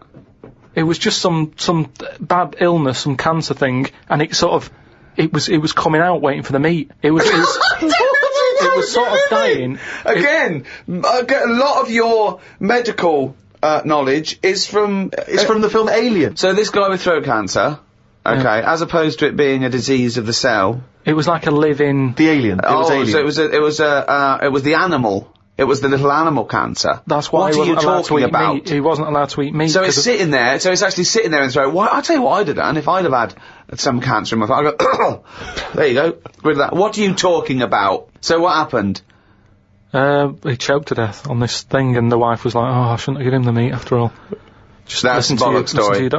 It's all. There's loads of weird stuff like that that happens in medical stuff. Well, the terrible thing is, if you got testicular cancer and you eat meat, your bollocks come out of your trousers, and they're all over the plate, and you have to be asked to leave the restaurant. The other thing that I was told when I was younger about medical stuff and that. Who's telling you this stuff? My mum told me about it. Jeez. Because she always says to me dad, because he has too much meat, and she's always like, Remember the feather with the troll in his throat. But me gran, she had something wrong with her eyes. And they sort of took them out, and they were just dangling on a cheek, and she could still see through them. They were operating on her. Well, yeah, you would have, yeah. They sort of say... No, she wouldn't have been conscious, though. No, they were then, because it's something to do with the eyes, and it's like... No, it's no good operating on eyes if your eyes are asleep. What do you mean, your eyes are asleep? It's like a heart, isn't it? You want to keep them awake. No, So what keep do the you eyes mean you want to open. keep them awake? What, heart surgery is blokes awake? Stop talking shit No, all your life. what I mean is they don't stop the heart. They Of course sort they of... don't stop your heart, because it kills you. Yeah, I know. So what I mean is it's like the eyes. They wanted to make sure they were working. So the only way to do it is keep her awake. No, it's not, because you don't know whether they're working or not. You can't see what she sees. What, you think, you can plug something in and see what people are thinking? It was something like that. No, it wasn't something like that. Well, she could see. She No, said it she was couldn't. really weird. How, like, you know, you can see... She can see her knees.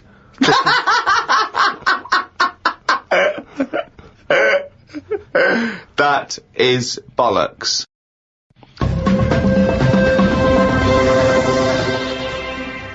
Oh, chimpanzee, that is only gone and written it down, the little... That's the jingle for Karl's diary, excerpts of which we read each week. Get straight into it. A band from the Conga have won the Best Newcomers in a Radio 3 competition. They use pots and pans for instruments. It says that the Conga is a poor, sad place. So why do people do that happy dance at the end of parties called the Conga? Right, one is the Congo. There's no place called the Conga. They come from a place called the Congo.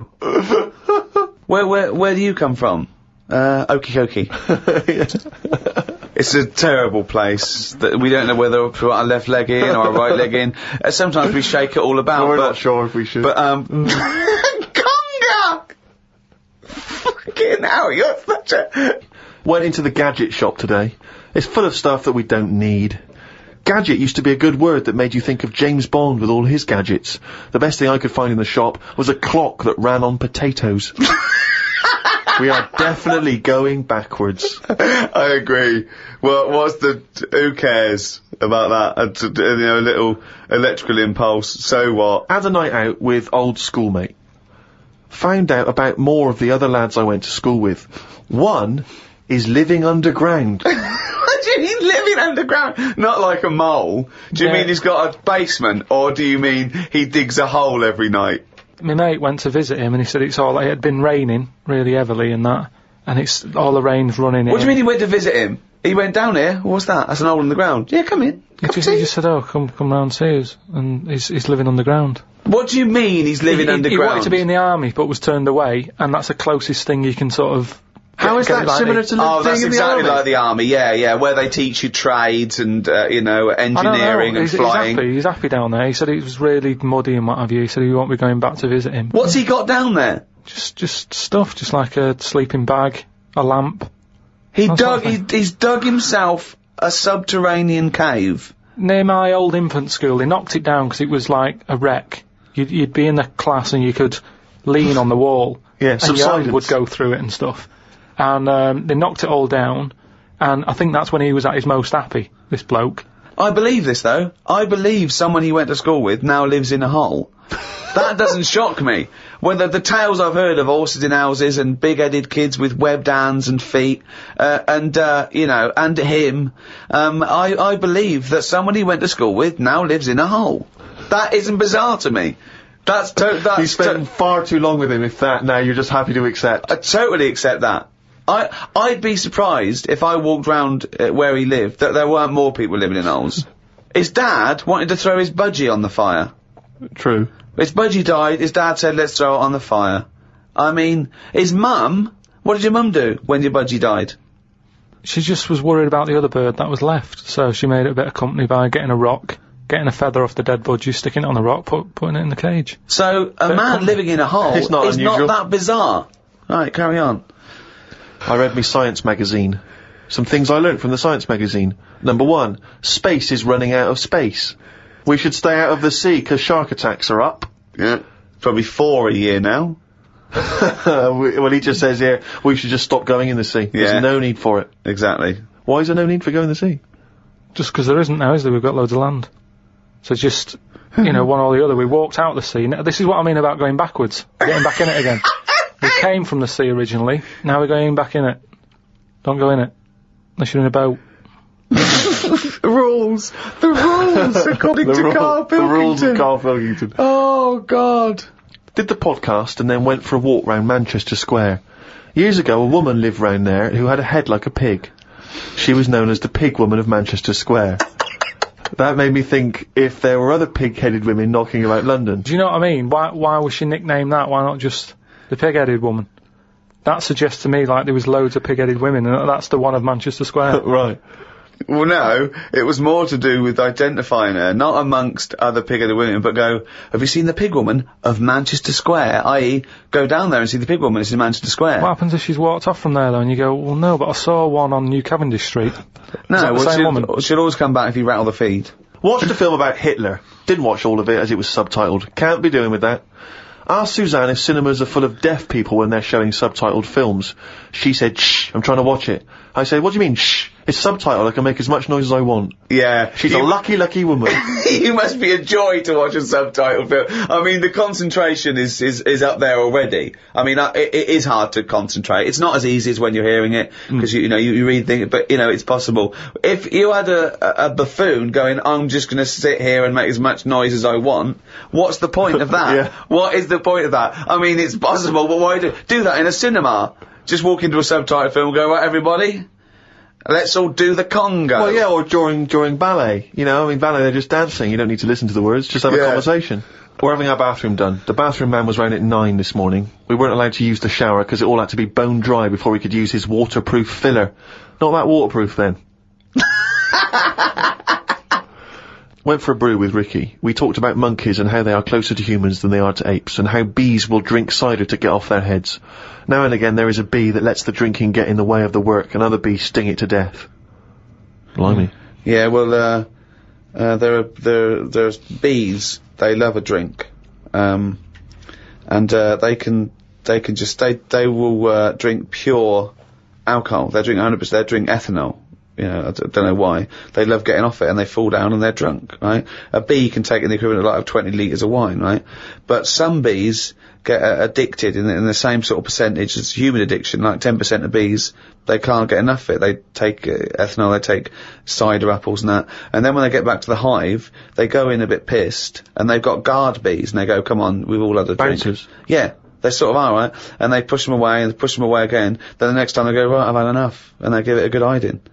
And Karl couldn't get over this. I saw his face, but I knew that he was thinking of that bee with sort of like eyes rolling round his head, a little bit belligerent with his jacket on backwards. Yeah. And the bouncer going, come on, son, we've all had enough. Let's move away, Yeah. move away. You're not coming in, right? You're wearing trainers. Yeah, you're wearing 3 pairs of trainers, and I'm sick of it, But what I did find out, because I went home and went on the computer trying to find out about drunk bees knocking about, they're not actually meant to fly. It's only because they don't know. Fly. Well, no, but if they were told that you're not actually designed to fly, they wouldn't bother. No, this is that thing that goes around that aerodynamically, on the face of it, looking at the size of the wings and the body proportions and everything, that it's a surprise that they can fly. Okay, it's not that no one's ever told them they can't, and as soon as someone tells me you're not meant to fly, they all fall out of the sky going, oh, what are we doing? Like in a cartoon. No, but it's something about the confidence and that. At the moment, nobody's saying it's nothing to do with the confidence. There is no such thing as confidence in bees. A bee never loses its nerve. That's not why it drinks. Because what are you drinking for? I'm just not confident anymore. There's no point to turn to the bottle. I can't go up there again. You're an idiot.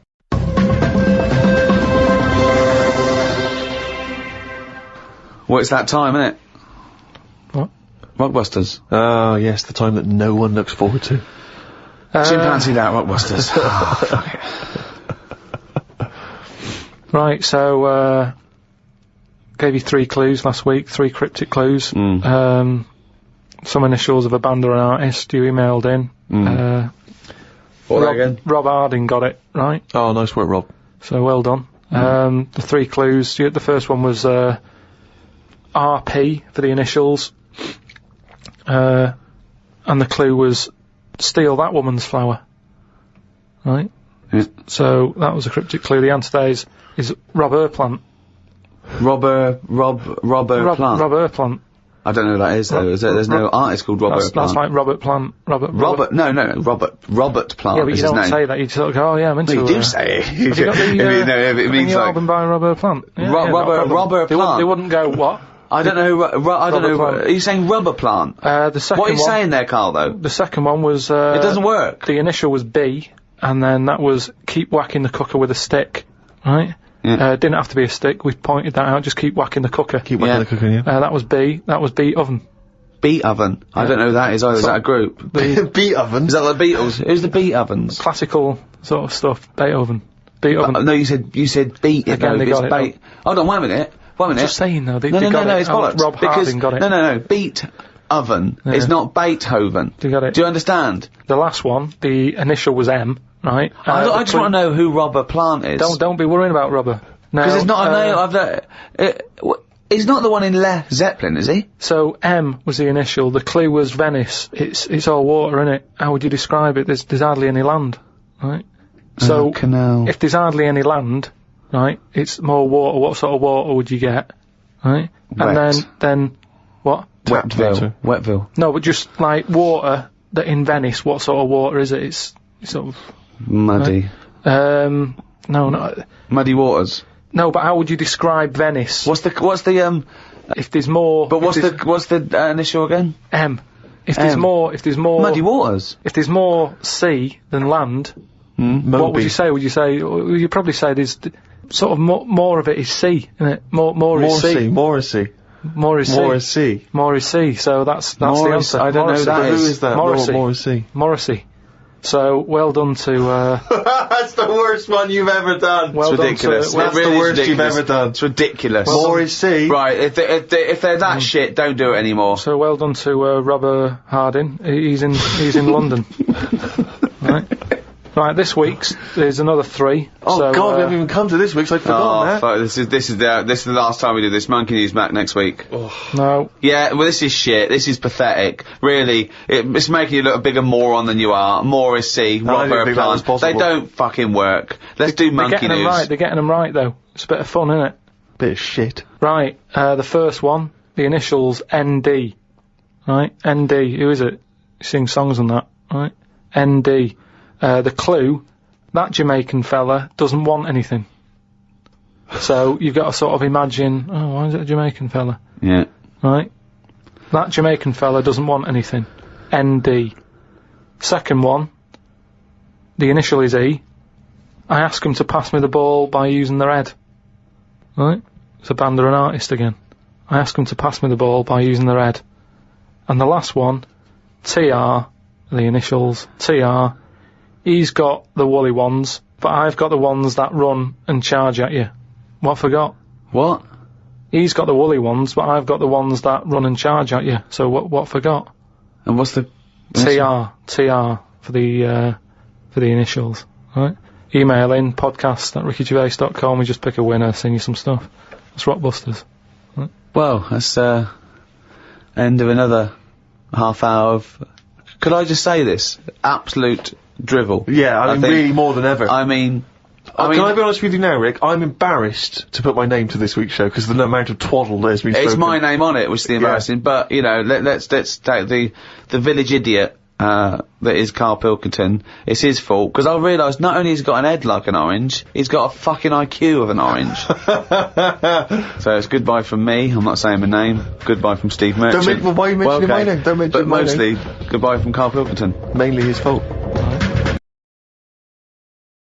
Welcome to number 4, season 2, the Ricky Gervais Show, with me, Ricky Gervais, Stephen Merchant. Hello. And Karl Pilkington. Right. Now, there's a lot of talk, Karl, that I bully you. Okay? You know, it's for your own good. I'm trying to train you, aren't I? Mm. Do you know what I mean? Because, and no disrespect, okay, you are what I would call a stupid idiot. Well, can I just ask, because there's been an awful lot of emails that have said, will you and Steve please stop calling Karl stupid? Now, They say, it doesn't justify calling him stupid. Now, I don't know what part of injecting a 76-year-old woman in the head so that she lives her life backwards couldn't be considered stupid. Okay, then listen, right, I've found some things that I think will interest you, and I want your first thoughts on these, okay? Now, these are facts that I've sourced. Okay. What's the actual topic? Well, you love animals, don't you? You're interested in animal facts. Some of them. I don't love them. Some of them fascinate me and stuff, but a lot of them also get on my nerves. I don't know how an animal can get on your nerves. They just do. Sometimes you sort of just think, what are they doing here? What are they offering anyone? Right. See, I'm worried that these facts will annoy you now, but they're meant to fascinate you, and... Okay. No, I think anything's good as long as it gets you thinking. It doesn't matter what opinion you have of something. Yeah. But as long as it gets a reaction. Okay, then, here you Right. go. There's a frog, Karl. Just a little frog, a poison arrow frog, that contains enough poison to kill over 1,000 human beings. Why is it that annoyed? It's not annoyed. Well, why is it going about killing 1,000 people? No, it has the potential to. It has enough poison, it has enough toxin in it that could kill 1,000 human beings. But does it need that? Whereabouts is this? Where's it living? In the rainforest, I think. And does it need that sort of power? Is it in that much? Is it getting threatened a lot? Is what I mean. Well, no, because it's saying, don't come near me, and it shows it with its colours. It's got the colours that say it doesn't want to be eaten. It doesn't want people to chew a bit, right, and go, oh, I'm an idiot. It's saying, look at my colours, don't eat me. You don't want to come near me. But then why give it bright colours? Because now it's standing out. Yeah, and it's going, don't eat me. Yeah, but make it a colour that fits in, like camouflage. Why make it orange? Of course it's going to stand out, and then they'll attack it. And then it'll turn around and bite them and kill 1,000 men or whatever. No, it doesn't bite. It's the fact that if you were to eat it, you would die. Yeah, but who's going to eat it? Well, things that eat frogs. The French. And they Yeah. go, sacre bleu! You have killed me and 999 of my friends. But why is everything, like, surviving like this, though? I thought it was all about survival of the fittest, not the one who looks the hardest. Well, but survival of the fittest is whether you're chosen or not by nature. No, but I'd survive if I could go about killing 1,000 men at one bite. It's not fair. It doesn't bite. It's Well, whatever, if it licks you or whatever. But no, it doesn't not seem- if it licks you. If you lick it. Well, I'm not going to lick it. It's not going to happen. I will not be licking a frog. So it's of no danger to me. So I could still kill it, and there's no chance, at no point am I going to lick a little frog's head. Not when it's alive or when it's dead. I love the fact it's all about you. It's all about how it relates to you. And he's annoyed that they're getting away with something. He doesn't like any sly animals. He doesn't like animals hiding. He only wants to hide. He doesn't want animals killing things. Then he wants them to kill things. He doesn't know what he wants. When they say survival of the fittest, they don't mean that, say, lions have been working out in a gym. It Do you means understand? it means the fittest gene pool, and the fittest gene pool is a gene pool that's still around. That's all it is. Yeah, if but- it's here, it worked. I'll try and explain to you. The other day, a slug is as evolved as us. It's not, though, is it? It is. not. You think evolution is aiming towards Miles being away human? from where we are. What? It's nowhere near what we're like. But you're looking at it in terms of, this evolution has a will. It doesn't have a will. It's chosen or it's not chosen by nature. A slug got it right. A slug has got it as right as... What do you mean it hasn't? Well, what was it like before it got it right? But I think you think, Karl, that evolution is moving towards some kind of super being. Perhaps we're like the most advanced so far, but that one day we'll also have wings I agree with and that. Superman No, type that's- powers. No, but something can happen in nature. There could be something like, there could be less light, there could be more light, there could be meteor storms, there could be something that happen in nature, right? An external force, which means the paradigm goes back to naught. So then something that very unlikely would be the last thing to survive. We don't know what's going to happen. I still don't think you've got the concept. It's one of the simplest concepts. It's one of the simplest models. This is why Darwin's a genius. But you think that everything, slugs, cats, are all somehow, their ambition is to be like us, to be human, or to have the attributes like us, that they can speak, they can talk, they can think, they can act. Only because they don't. Yeah, but I only think that because when you see people with these pets, lizards, cats, whatever, they treat them like the humans. So I think if you do that enough times, they're going to start getting familiar with Again, certain... Planet of the Apes. No, Yeah. He's I'm thinking talking, of Planet of the Apes. Say like you with your cat, the way you talk to it, you give it a little cheeky massage and that when it's stressed out. It's a cat. No, you made that up that it It's was a stressed cat. out. I'm just playing with my cat, right? If anything, the cat is to de-stress me. So you're talking to your cat, Rick. Is it answering back much? How are the conversations going with your cat? Well, I have more intelligent conversations with my cat than I do with him. Yeah, here's one, right? When my gran died, right, she had this rubbish dog, right? And that's all we got left. It's like this little poodle. It was rubbish, right? Right. It was called Fluffy. And, like, my gran looked after it in a way that it was treated like a human. Do you know what I mean? Had a little coat on when it went out and all that. Anyway, so she died. We get left it. My dad's like, oh, bloody hell, right? Before you know it, only took about a month. It was a wreck. Because we weren't sort of bathing it the way she bathed it. We let it out if it wanted to go out. It got covered in oil. It used to go under the car and everything. So it went from looking like this fluffy, poodle to just being a bit of a wreck. It got hit by a car. It ran sideways like a crab and all that. In the course of how long? A month? Probably about two months or something. Yeah. Now, so it went from being over-treated to just being treated like a dog. Yeah. But a dog isn't, is not a indigenous species anywhere. We sort of bred those from, but change jackals it. All I'm and saying wolves. is change it. Take away the dog thing, give someone a frog, and they'll still overdo it. They'll be trying to treat it like, if you had a frog, I mean that lizard thing you've got. Salamander. It's still sort of treated as part of the family, even though Well, it it's does not. nothing. How is it treated as part of the family? Just the way, it's looked after, that big area that it's got to itself. We stick it in a case and feed it a cricket now and again. How is that like one of the family? It doesn't matter because it's in your flat. It is in Karl's family. It's in your flat, innit? And it's sat in that corner. I just mean, as time goes on, things get educated as they get older. How old's that lizard? You don't. How old is it? About 15 years old. Right. Now, it knows more now than it did when you got it, because it's been in those surroundings. It's had its eye on things. Well, no, what do you think it knows? What do you mean it knows more now? They act on instinct. What does it learn? It knows when it hears the noise of a plastic case being unwrapped that a cricket's going to fall down any second. That's all it knows. Yeah, but it didn't know that in the jungle. So it's already one up. What else has it learned? Well, I mean, it's 15, so presumably it listens to a lot of Linkin Park, goes on the internet a lot. No, but do you know what I mean? You've already proved your point. It's like that fella who kept hitting the dog on the head with a stick. Right, Pavlov, at no point did he hit a dog on the head with a stick. But he kept doing it, and eventually the dog went, I'm sick of this, and wandered off, didn't it? Pavlov there. Brilliant. Why didn't you write up his experiments? Because he did it a little bit different to that. I love that. Do you know what I'd like to do? A programme where you paraphrase someone's theory. So Pavlov's first. We could do, Freud. Give us, what do you know about Sigmund Freud? The father of psychoanalysis. Right, come on in. I don't know anything on him. Well, look him up.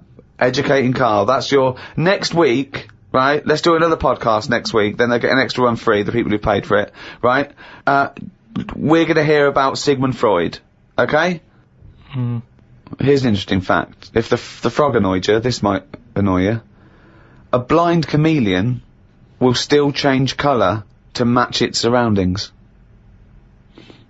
You're aware that the chameleon can... Yeah, whatever it sits on. Yeah. But then what happens when you put one of them on a mirror? No, does it get stressed out, or what? What's it copying? Well, it probably doesn't need to copy anything, because it looks at itself and it goes, oh, looks like that. That's brilliant. God, that was fast. That's the fastest I've ever done that. That is brilliant.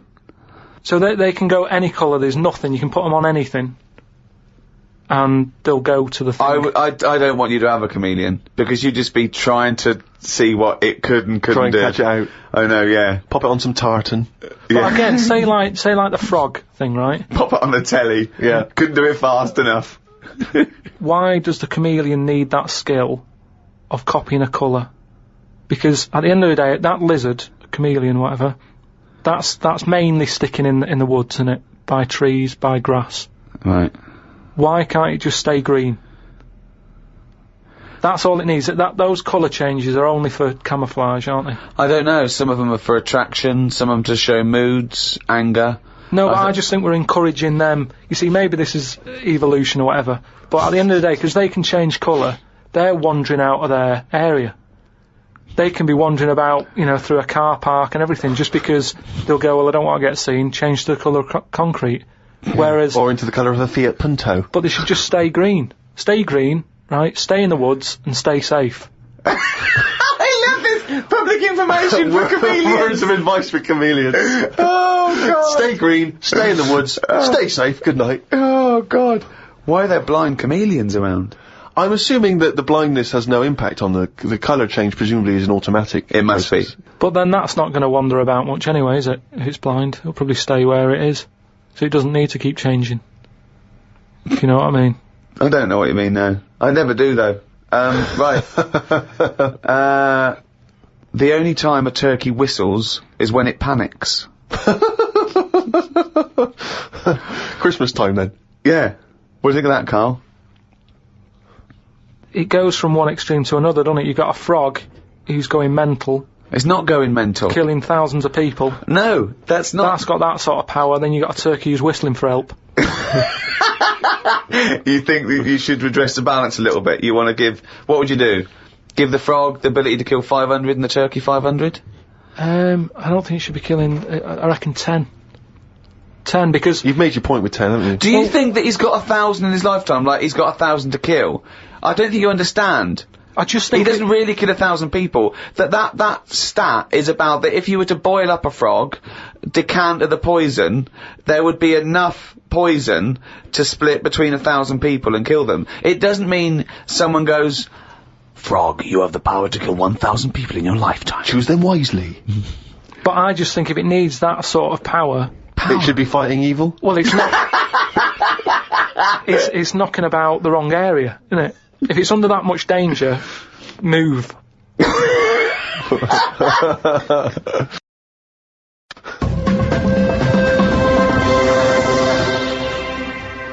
As ever, thanks very much indeed for all of your emails. podcast@rickygervais.com.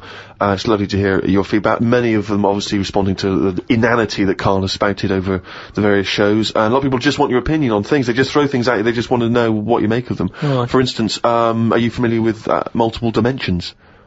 The idea of multiple dimensions. Go on. Well, you know, there are theories which state that we are just in one of an infinite number of dimensions. And in all of those other dimensions, every possible variation that you could imagine exists. So there is a Karl in one of those other dimensions that's both man and woman.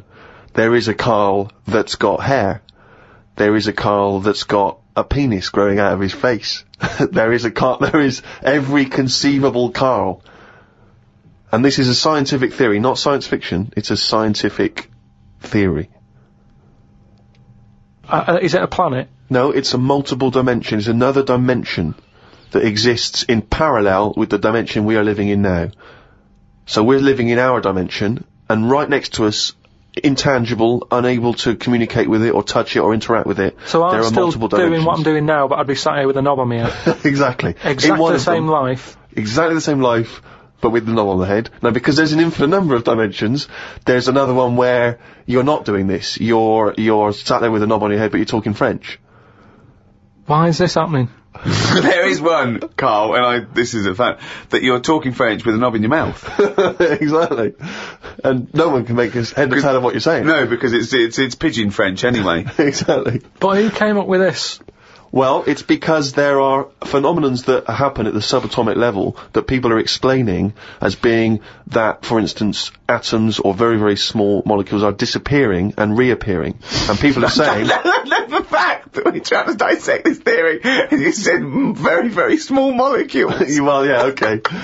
Atoms, neutrons... And is there anything that we look at on this planet that we go, that's weird, but it would fit in normal in another dimension? It's just so happens... I think say like the Elephant Man. Yeah. Was he alright, but he was just in the wrong dimension? I love this! Well, it's an interesting thought. I mean, of course, there is one dimension that where you are the ruler of the world, and everyone thinks you are a genius. Yeah. I'd hate that, though. I just don't understand why we're worrying about this, though. No, nor do I. Well, we're not worrying about it. Well, they are, because scientists and that sat in a room somewhere going, what's going on? What's happening in the other dimension? But we can't get to it, can we? So that's why I don't worry about it. I agree with Karl. It's largely pointless. It's academic. It's like when a person does philosophy, and the first lecture he ever goes to, he comes out and he goes in the student union. He goes up to someone who's doing English or science and goes, "Oh, you right, mate? That table's not there." They go, "What?" They go, "The table's not there." He goes, "What? How do you notice?" They go, "What? What are you talking about? The table's not there." He goes, "Isn't it there? Can you feel that? Is it there or not?" And his beret falls off. Yeah. Yeah, it doesn't. It's not a big chat up line as well when you've got a little bit of philosophy and you try to spout off. Because of course I told you before, haven't I, when I was doing a school play and there was a girl and I was trying to crack onto her, but I was going through my sort of, you know, fifth form phase of sort of reading Catcher in the Rye and all the rest of it, rebelling against the system, and I thought, well, she's gonna find me appealing if she realises how smart I am. So Can I just ask you one thing? Yeah. Is this before or after the phase when you thought a bow tie would sort you out? This was before the bow tie phase.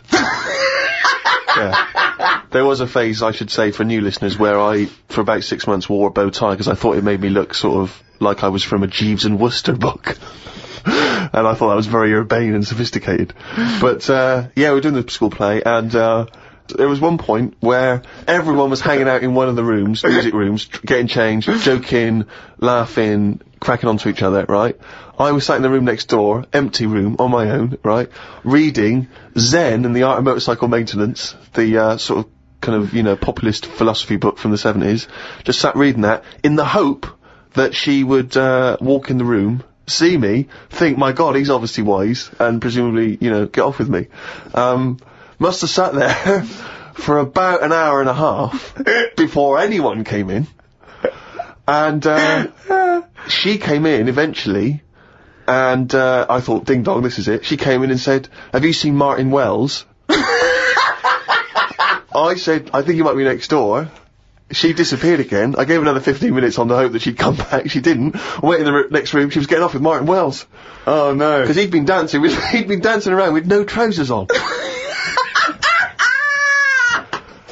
So, all I'll say is, there's a valuable lesson learned. I think this was the same girl. I was at a party once, and I was with this girl, I was trying to impress her, and, someone lit some joss sticks. You know, just gonna give it a kind of hippie vibe, right? And I didn't know what joss sticks were. I thought they were some kind of drug, like cannabis. So these joss sticks are like, and I started going, because I thought we were all supposed to be getting high on these joss sticks. I started going, whoa. Oh man, these joss sticks they're really doing me in, man. And everyone said, what do you mean? I went, oh, they're good stuff. This is good shit.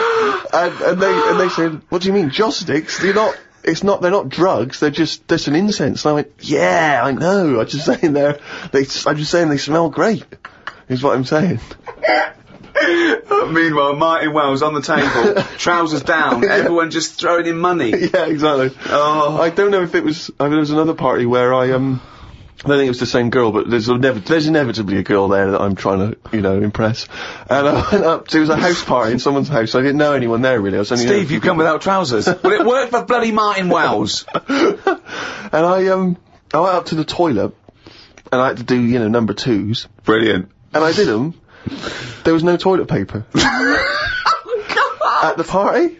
And I was like, and I was scrabbling around in this bathroom thinking, what can I use? There was nothing. And I was thinking, oh God, what can I do? And, as I recall in the end, I couldn't make anyone hear. I didn't want to sort of go out into the hall and stuff. So I had to shout out the window into the garden where everyone was. No! Yeah. And someone had to come and bring me some. Brilliant. And, once again, it didn't, well, I wish I'd fucking had Zen in the Art of Motorcycle Maintenance, then I could have ripped some fucking pages out and wiped my arse. Oh, Jim fancies that. He's gone and written it down again. That's the ever-changing jingle for Karl's diary, excerpts of which we like to read each week. Suzanne said today can be my day because she has been a bit of a pain with her illness and that. So she said I can do what I want today. We went for a walk around Green Park. Loads of tourists were about looking at the Queen's house. She was in because the flag was up. I wouldn't want to live there. Why wouldn't you want to live there? Just because it's right in the centre of town? It's just not in a good place, is it? It's got a roundabout outside and that. Really busy. It's pretty good. I went for a pee in the toilets. When I came out, a pigeon had shat on Suzanne's coat. She was in a bit of a mood about it. A bird shat on my ear once. I left it for about 10 to 15 minutes until I got home.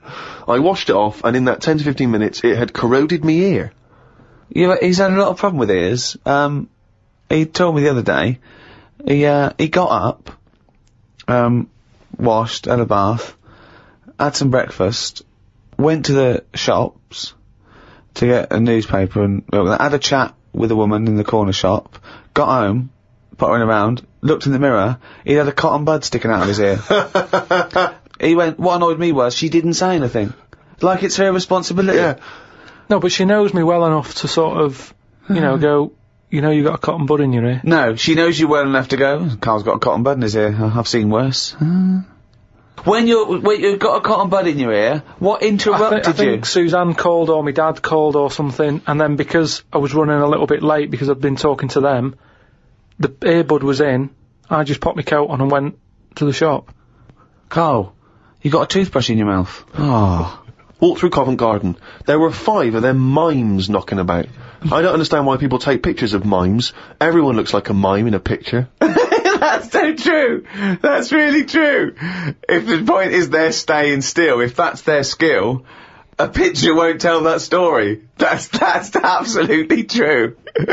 My dad took the cat to be put down today because it kept bumping into things since losing its sight. My mum said she's not going to get another one. She said the parrot is looking worried as it's seen the budgie and the cat go in the space of 3 months. Your mum said the parrot's looking worried. What happened to the cat then? It gets into a lot of fights. It lost one eye, and then it got into another fight and lost another. Oh, and it was just walking around bumping into stuff. The vet sort of said, oh, we can do stuff to keep it alive and all that, but it's a bit out of order, isn't it? Because it costs a fortune, they shouldn't tell you. But Mum and Dad can't afford to have eyes put on it and stuff. No, you can't have eyes put on a cat anyway. No, but they said, oh, we can do something here. We can have its eyes sorted out. But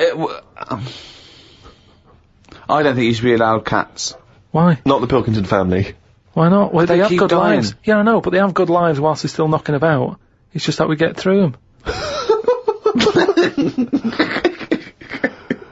It's a good job you're not going to have kids. Oh, God almighty. I can't believe it. The cat that kept throwing up. So his mum shaved it. Unbelievable. Dry wipe cat. A mate sent me a story on email about a bloke in China who has this weird illness that means he can't have his picture taken.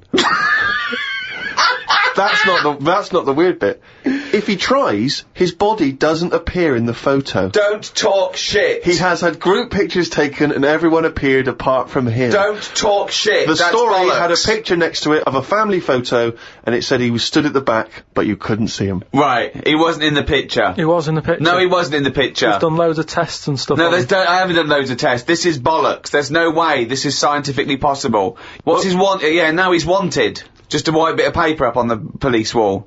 Have you seen this man? What man? If you see him, tell us. You're talking shit. Suzanne watched the film You've Got Mail tonight for about the 14th time. I don't think you could properly fancy someone without seeing them, unless you're blind.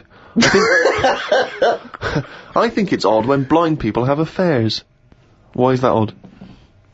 Just because most stuff is based on looks, innit? So you think once they've found someone, they're happy with them. Stick with them. But no, it's not true. But I mean, most things are based on looks. What I mean is when you first like meet someone and that. Well, initially it's only looks because you don't know them. So that's what I'm saying. But that's a ridiculous thing to say, isn't it? Well, no, it's just what I think. I'm not saying that's like fact or anything. I'm just thinking if you're blind, why mess about? You're still basing on it if it's only looks that people find. What? Yeah, I'm just saying. So why is a blind person messing about having an affair? Because I'm saying that. Presumably that blind person isn't basing anything on looks. Alright, I mean, maybe that's not, I mean more like... Do you want me to cross it out? Shall I cross it out? It's just the same way, I think I put how, you know, people, I read something in a Sunday paper once with some bloke who was going out with some woman, he ended up going out with a sister who was a twin. If you're gonna have a change, have a change.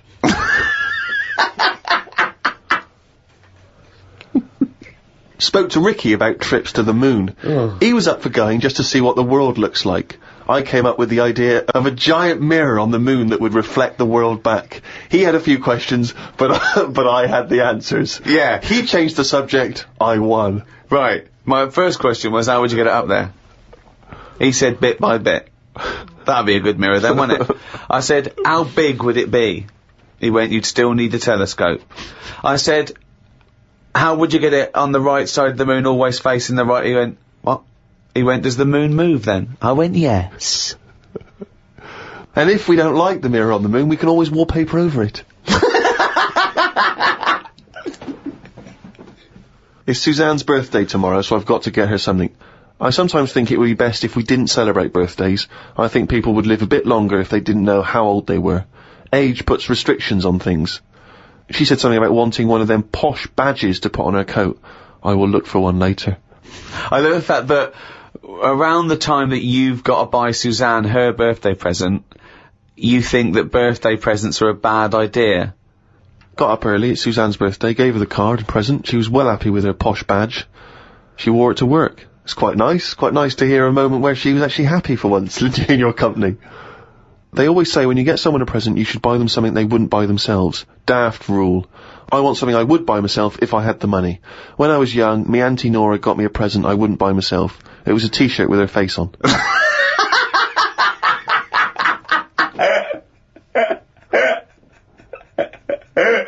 Looked at what's been going on in the world. Someone has found some people who live in an old town somewhere where they are so old-fashioned they still walk on all fours. There is a picture of them and they use shoes on their hands. That's not old-fashioned. Why is that old-fashioned? That's some kind of regressive evolution. Yeah, really old-fashioned. Yeah. It's not true, is it? It is true. It's somewhere in, Well, I believe they have found a group of people that are living and walking around on all fours, but Yeah, I but don't believe they're wearing shoes on their hands. And I don't believe they haven't evolved to standing up. No, they just haven't seen other people walking on 2 feet. Don't talk shit all your life. That's all it's about, though, isn't it? You copy. When you're a baby, if you were stuck in a room, you'd wander about on all fours, because that's the way, that's an easy way of getting about. So you only walk on 2 feet because you see everyone else doing it. Well, I don't believe that is the case, because as I understand it, some of the family are walking on 2 feet. So I don't know what the ins and outs of it are. I know there's a forthcoming documentary on the BBC, so maybe we should watch that and then we'll all know what's going on. Instead of just leaping to conclusions because you read half of it on the internet and then skipped on to something all else. I'm saying is, though, you would wear shoes on your hands if you're roaming about like that. So you just confessed there that you leapt from fact to fiction, did you, in the space of one diary entry? It's just that I saw a little picture. And you assumed that they'd be wearing shoes on their feet? If they've got shoes on their feet, they might as well have them on their hands, because their hands are doing the same as the feet. If you're not going to wear them on your hands, don't put them on your feet then. I'm beginning to think some monkey news was bollocks. Treated Suzanne to her tea, went and got her a curry from the shop opposite. While I waited for the food, I read a story in the Metro newspaper about an alien gang that kept appearing in someone's garden. Christ. The bloke moved, but when he used to pass the house at night, he would still see the aliens knocking about, hiding underneath his old shed. There was other alien stuff, but I had to go as the food was ready. Brilliant. Yeah, it's a bit annoying, that. Yeah, load of bollocks again. Well, good. More, drivel from Karl's diary next week. Right. Rockbusters. Quick. Right then, so last week gave you some initials, again, of artist or a band. Quick. Cryptic clue and that. Yeah. The first one I gave you, the initials were ND. Yeah. That Jamaican fella, he doesn't want anything. Right? So you got to think about the accent there. Yeah. He doesn't want anything, so he's not sort of demanding anything. Okay. No sort of demand, nil demand.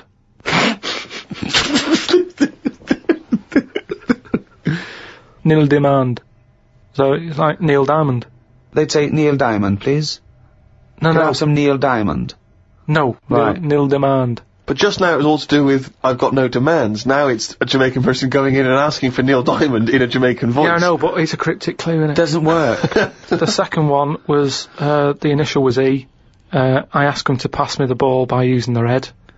What do you do if you chuck someone a ball? They head it back. Edit back, yeah. They head it back. So you'd say, edit to us. Editors. That's editors. What is it? Is it? It's a band that No, there's a band called The The Editors, but there's no band called Editus. Editus. What's that? Is it Greek? Is it a Greek band? Again, cryptic. Just, you gotta think again, cryptic. bollocks. Then the last one, TR was the initials. Yeah. The cryptic clue. He's got the woolly ones, but I've got the ones that run and charge at you. Go on. What I forgot? Dunno. Well, Sheep. Something to do with sheep. Right, something to do with sheep. They're the woolly ones. Yeah. What are the ones that run and charge at you? Oh, they're woolly as well. No, The but rams. not as woolly. The rams, right? Yeah, the ram ones, right? If you write that down. No, What's you're not that? even write it down. It's That's Ramones. The round ones. No, but it's how you say it, isn't it? It's not, because it's not.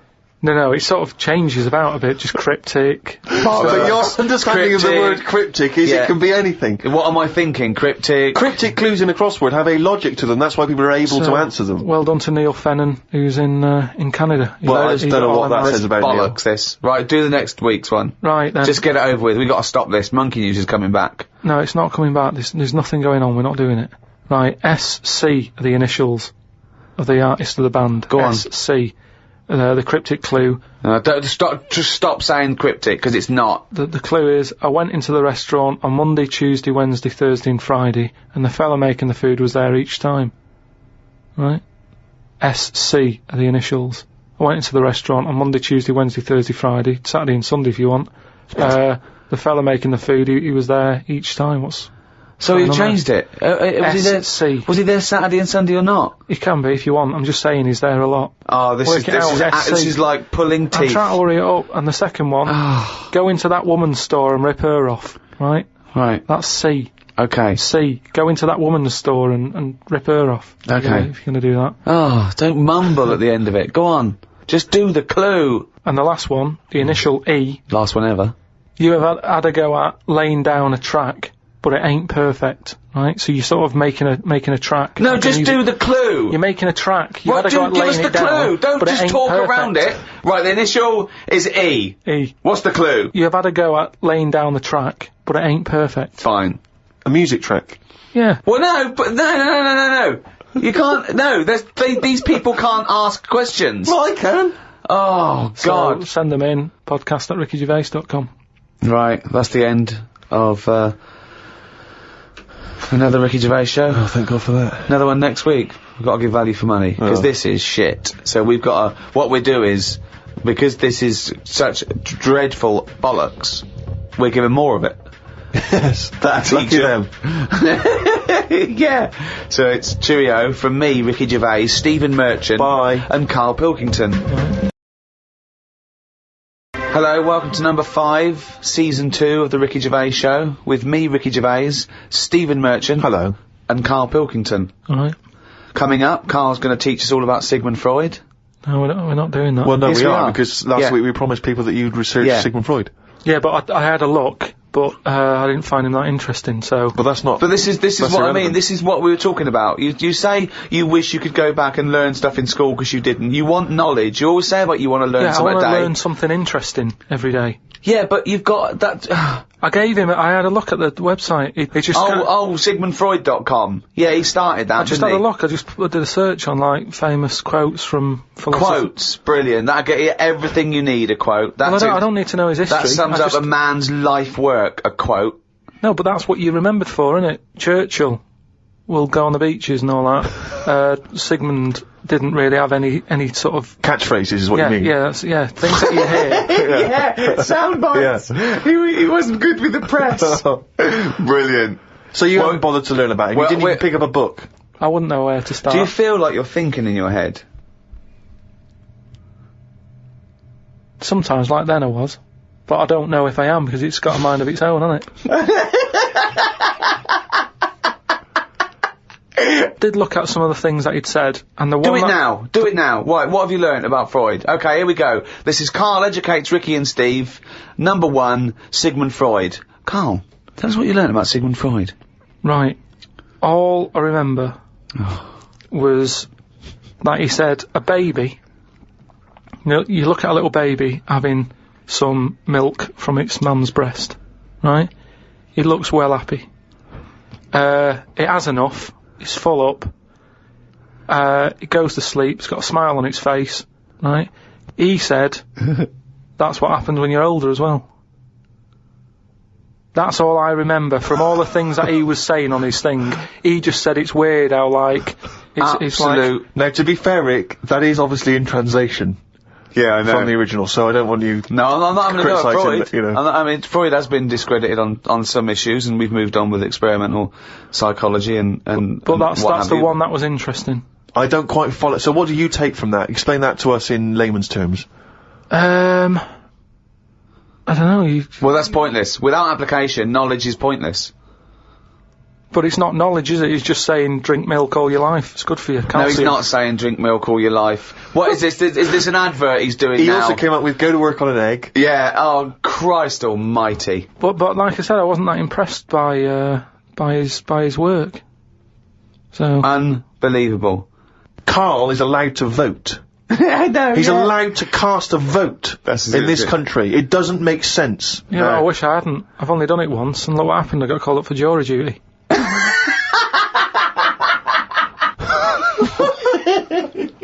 Not doing it again. People do what they do anyway. I think they only let us vote, so we feel like we're having a say in what's going on. But really, it just carries on, doesn't it? I haven't seen a big change. But that's exactly why you vote. No, the best thing you can do is look after yourself. Get on with it. Brilliant. Okay, well, I hope that's a quote. I hope someone out there who's, maybe making a dictionary of quotes or an encyclopedia, and they've finished with Freud, they've done Pavlov, he hit a dog on the head with a stick. Next, Karl Pilkington. Karl Pilkington, what did you say about the world? Just get on with it. Well, we're not in charge of it, is what I'm saying. That's nearly as good as let's go to the beach. Winston Churchill. I spoke to my dad about it, and he called up saying, "Oh, I'm sick of hearing about this." Some quality thinking here. Go on. Go on. No, he was saying about global warming and that. Yeah. He was saying he's sick of hearing about it. Right. Because at the end of the day, that's just the world, innit? We're all getting old, and the world's getting old. That's the end of it. Brilliant. What another amazing quote. Well, it is. What we're trying to do. This is what I'm saying about we don't like people to get old. We're always saying, oh, we can change that face, we can lift your chin up, we can put a wig on you. And why are you so annoyed about people wanting to live a little bit longer? Because enough's enough, is what I'm saying. The world's the same. It's just getting old, and it used to have more green on it, but now it's gone a bit bald, so it hasn't got as much green. It's got more soil. Treat the world like a head. That's an amazing quote. Treat the world like a head. You've actually come up with one there. I thought of another phrase you could just sitting here talking to you. Flogging a dead horse. Yeah. What do you think that means? Flogging a dead horse. A number of people are still amazed by your complete lack of understanding some of these famous sayings and phrases. So that's an easy one. Yeah, that's like get a new horse or No, he hasn't got it. No one's going to buy it. No, it doesn't mean that sort of flogging. When you're hitting it. Yeah. Right. So what's the point in hitting it? So it's dead anyway, so don't bother hitting it. It's absolutely, not feeling it's pointless. anymore. It just means it's a waste of time. Yeah, but it depends what that horse has done to you. No, it doesn't. No, it does. It's that thing, innit, of like if a bear attacked you and you managed to hit it on the head and it went down, you'd go and you'd be annoyed. You'd still have built up aggression. You'd give it an extra clout.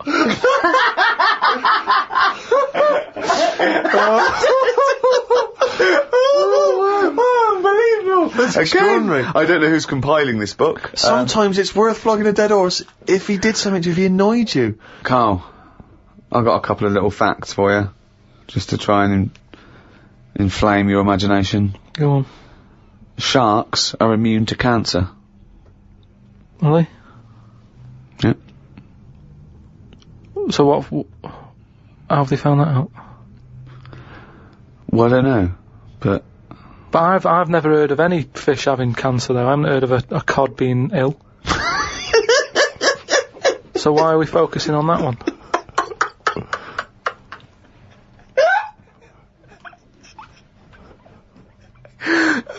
Good point. Okay. Stroking a spider can cause its hair to fall out. What? Because it doesn't like it and it gets stressed out, or is it just that some people are rubbing too hard? No, I don't think it's they're rubbing too hard. I think it's something to do with it. I mean, what sort of maniac is stroking a spider anyway? My mum did it once. Really? Yeah, not to a spider. Right. It was just a little bee. She'd been out, sunny day and that. Got the washing off the washing line. She was bringing it in. Little bee sat on the top of like the bed sheet or whatever it was. Yeah. And she's in the kitchen with it, and she goes, "Look at that little bee there." She started sort of stroking its head. And it loved it. How did it make it clear that it loved it? Well, it wasn't struggling. It was just sat there like, because it must have been like a bit dozy. They get a bit dozy, don't they, in the heat and that. And he just stayed there on the sheet, and she sort of stroked its head for a bit, and she had to put it out. It didn't go out. It didn't try and escape. It was like, you've had enough now. That was that. She sent it out. She loved all that. She loved little flies and stuff, and we had Harry the housefly. What? Harry the housefly. What do you mean? It's just a fly that always seemed to knock about in one corner of the room. Right, it's the same fly, was it? Yeah, it was the same fly. Yeah. How do you know it was the same fly? So whenever she saw a fly, she went, oh, look, it's back. Well, we weren't letting him in. It's just that it stayed in. Karl, what makes you think it was a pet housefly as opposed to a different fly every day? Because it was always in the same place, in the corner. But it could have been that something about that particular place that attracted flies rather than it was the same fly. Well, I'm never worried about it. It wasn't harming us. It just always hung about. But how do you know it was the same fly? How do you recognise it? We weren't worried about it. It doesn't matter, does it? If like, we're thinking another fly's getting a bit of free rent or something. Just let it stay. I don't understand why. But why no, right, okay. You're in a house, right, there's flies, okay? Not flies, fly. Why do you think it was the same fly for all those years? Just because we haven't got loads of other flies. At no point was there a crossover period where there's two, and it's like, hang on a minute, he's trying it on here. That's what I mean. It was always just one on its own. And we just thought, leave it, it's alright. I don't know why are you suspicious? Why you always think someone's out to do you? No. I don't know why you assumed when you see a fly every now and again that it's exactly the same fly. It just in fact, was. it's Harry. The one in our house was the same one. How do you know? Well, alright, I don't, but at no point did I feel suspicious. Speaking of flies, though, and that, they've got one, right? I was out with Ricky, right, and he was reading the paper. There was a story there about a fly that its eyesight was bad or something, and they've made it a pair of glasses, and it had a picture of a housefly wearing... Okay, this is incredible, Steve. Can I take over? Hang on, let me just need to finish a couple of questions for that. So there's a small fly and they've made it a pair of glasses. Yeah. So that it can see better. Yeah. And your concern is what? Well, again, it's just that thing of, we're looking after everything now, aren't we? Sorry, I've got to come in here, Steve. Alright. I showed you the story. You saw it. It was a picture of a housefly with a pair of glasses right? on. Yeah. Right? It was about a one-sentence thing. It was about how far technology's come. Yeah. And a group of scientists using microscopy, right, and laser tools had, as an exhibition, shown that they could make a pair of glasses smaller to fit on a hat. They put it on there and they'd taken a picture of it, and it's on display. At no point was it actually, because the fly had bad eyesight, the fly was presumably dead, it was purely an art installation, or a show of technology. I thought you were going to say, Rick, that you'd drawn the glasses on there. Yeah. And they believed it like, there's a bearded lady in this paper. No. My God, Tony Blair looks like Adolf Hitler. No. What do you think of that, though? But they did it as an experiment. Yeah, but all things start as an experiment. But why would they make a pair of glasses for a fly? How would they know he had bad eyesight? How would they know it was the same fly? Bumping into stuff. I don't know. Bumping into stuff. But why would they bother making glasses for it? And they've got a compound eye. They'd have to make about 1,000 pairs of glasses for a fly. It's just that thing, innit, of human nature is, something's wrong with something, let's fix it. And they try and help people out all the time, don't they? When you know, we're always doing it. We're always trying to help people out. Instead of just going, you've been dealt a duff card, cope with it. They're always fiddling. Always fiddle about. It's like that bit about, what was it? See, this is technology going mad and that. They're doing operations on people, right? And instead of injecting you with stuff that knocks you out, they're going to hypnotise you, and they operate on you when you're hypnotised, but you're still awake, so you sat there awake, you're aware of what's going on around you, but you can't feel anything because someone's hypnotised you. Why are we messing about with that when there's nothing wrong with the injection? Well, there are. I mean, it's not healthy to constantly give someone very dangerous. Yeah, but you just said it yourself there, constantly. If you keep coming in having stuff done, on someone, don't be doing multiple operations. Well, sometimes you need to. Why? Because of whatever the complaint may be. Yeah, but no, not multiple. Give them 1 or 2 max. After 2, it's like, enough's enough. We've operated on you, we fixed that. We're not fixing anymore because it's just there's gonna be something else wrong with you. Because you're getting old. Like the world. Get on with it. That's what I'm saying. Stop sort of ploughing stuff into it. Like I've said before about a car. You know, the gearbox has gone. Alright, we'll replace it. Oh, exhaust. Well, alright, we'll put an exhaust on it. Oh, the oil filter. Forget it.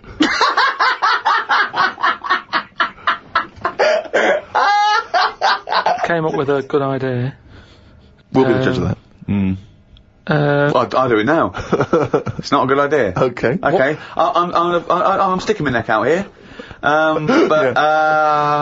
think this isn't going to be a good idea. Okay. Thoughts? Well, I'm going to agree with you. I'm going to second that motion. Okay, let's see. Let's see if we're both right. See-through skin. High five, Rick!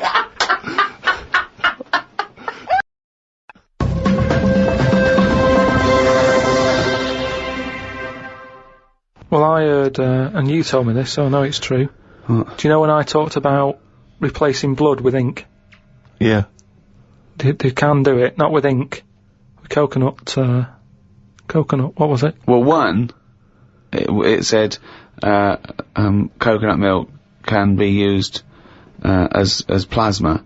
But I haven't had that verified, because it's off one of those websites where there are spurious facts. I've seen facts like, the Impala's fur is just nearly the same colour as grape juice. Which, I don't know who's that aimed at. I don't know, you know. It's so... Well, what do you think of that, Steve? I mean, I've sort of touched on it. But I've just got to echo what Ricky said. I can't have an opinion unless it's been verified. But why aren't you just being open-minded enough to go, well... No, But that's not being open-minded. Open-minded is being open to the facts that, you know, the possibility. Open-minded isn't believing everything you hear. You don't believe everything you read, do you? A lot of stuff you kind of go, well, that's interesting to... But we talked about this, what about Noah's Ark? What about it? Well, you know, you said you believed it because it's in book form, but according to that, didn't he get 2 of every species on a big boat? But we know that's impossible, don't we? Depends where he was. If he was above a zoo, there would have been a lot of different stuff knocking about. That's my only problem with that. A zoo hasn't got 1% of all animal species. No, but they've got more. What I'm saying is, where was he floating where he could get an elephant, a giraffe, a cat, a dog, a gerbil? Where were all these things floating about? Well, exactly. Right, That's these my Old only Testament downfall. zoos, they were quite but big, exactly. really. But you're right. You're questioning it. How is it possible? But I've just said, a zoo. But what are you talking about? A zoo? As I said, there's no zoo that has got 1% of all animal species. Well, I don't know where he got them from then. There's a couple of million species of animal. And how did he round these animals up? Because they were drowning, so they were looking for any boat. So they were actively seeking out an ark. Well, they would have just been looking for anything to get hold of. Yeah, and where did he keep them all? How did he keep them all separate? How did he... At that point... Oh no, the lions ate the otter. No, because at that point, it's that thing, innit, of how you all pull together in a bad situation. Talk shit. You all chip in, they're all like, oh god, you know, let's be nice to our neighbours. Right. So there's spiders talking to flies and...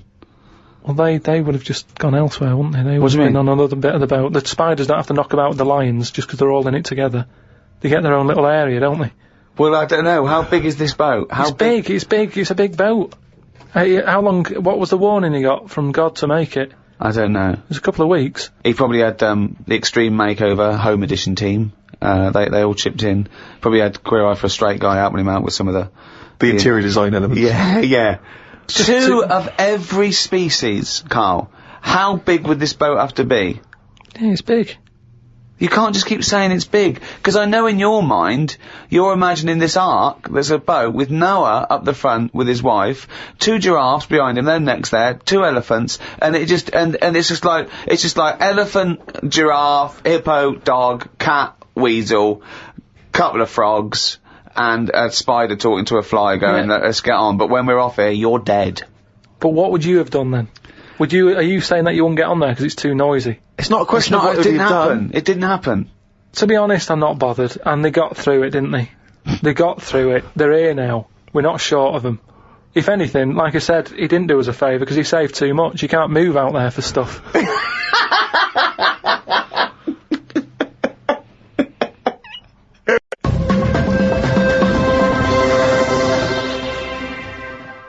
Oh, chimpanzee, nothing's raining down again, you fucking... That's the jingle for excerpts from Karl's diary. This is all legitimate stuff. Ricky and I have had no input in this. This is the first time we get to read it. Went and did some shopping for stuff as it was my turn. Suzanne moaned a bit because I forgot orange juice and bought some cheap toilet paper. She always buys the expensive toilet paper. I don't know why they make toilet paper with pretty patterns on it. That made it into the diary. Up and out at 9 o'clock to go to the Cotswolds. Now, I think this was a gift for your girlfriend, wasn't it, for her birthday? Yeah, it was a You went to the birthday and Cotswolds, that, so I just went for one night. Got the car and headed off. We stopped at a service station to get some breakfast. We had fried toast with an egg on it, 1 sausage and beans, twice. Cost us £13.85.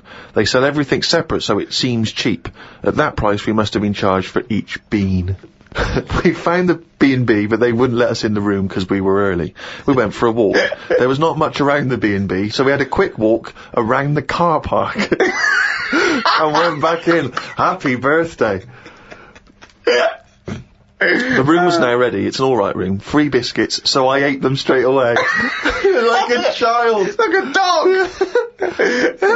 He runs in, jumps on the bed. No. Get off the bed, not on the furniture. The room overlooked the car park that we'd already been round. You're staring at that window. Remember when we went there? We'll always have the car park. Yeah. Oh, God. The room had posh coat hangers in the wardrobe with sponge on them. So I ate the sponge. Don't think they are needed. We went and booked a table for Sunday dinner and went on another walk. There was a field that was there just for birds to live on. We couldn't see any, so we went to the pub. Headed back to where we were staying for our dinner. I had beef. It was nice enough, but there was a family of 13 behind us. I don't see the point in going out in large numbers. They annoyed me. One of the family asked for sorbet before his next course. He was only about 11. He thought he was it. I said to Suzanne, I've had enough and needed a kip. Watched Planet Earth on BBC One. They filmed a panda for 4 weeks and all it did was sit in its cave. It did nout. If I was Fiat, I wouldn't name one of my cars after them as it suggests it won't work or go very far. It'd be like bringing out a Ford Sloth. No one would buy it.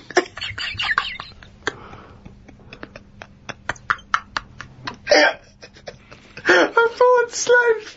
I would love that ad campaign. Oh, that's amazing. Oh, God. The new Vauxhall Slug. We had a look around the local village. There wasn't much to it. We did the usual thing and had a look around the church graveyard to see how old the dead people are. Suzanne's had it over time so far. She's gone to the Cotswolds, the room wasn't ready, she's seen the car park, an empty field, and now let's go and play how old the dead people are. I like the fact that you mentioned we did the usual thing of having a look round the church graveyard. Do you make her do that every time you go away? I like the fact, I want to know what she did for 2 hours when you slept. Did she just like... She went to a club, had a whale of a time. No, she just looked out at the car park, just like, memories. But that's what you do, though, isn't it, when you go to these places? There's nothing else, unless you want fudge. Or, you know, you walk round a church graveyard and have a look. There's nothing. Fudge. We went home. It took 3 hours to drive back. People say they go to the country to see the wildlife. I saw rabbits, pheasants and a fox on the way home. They were all dead in the road.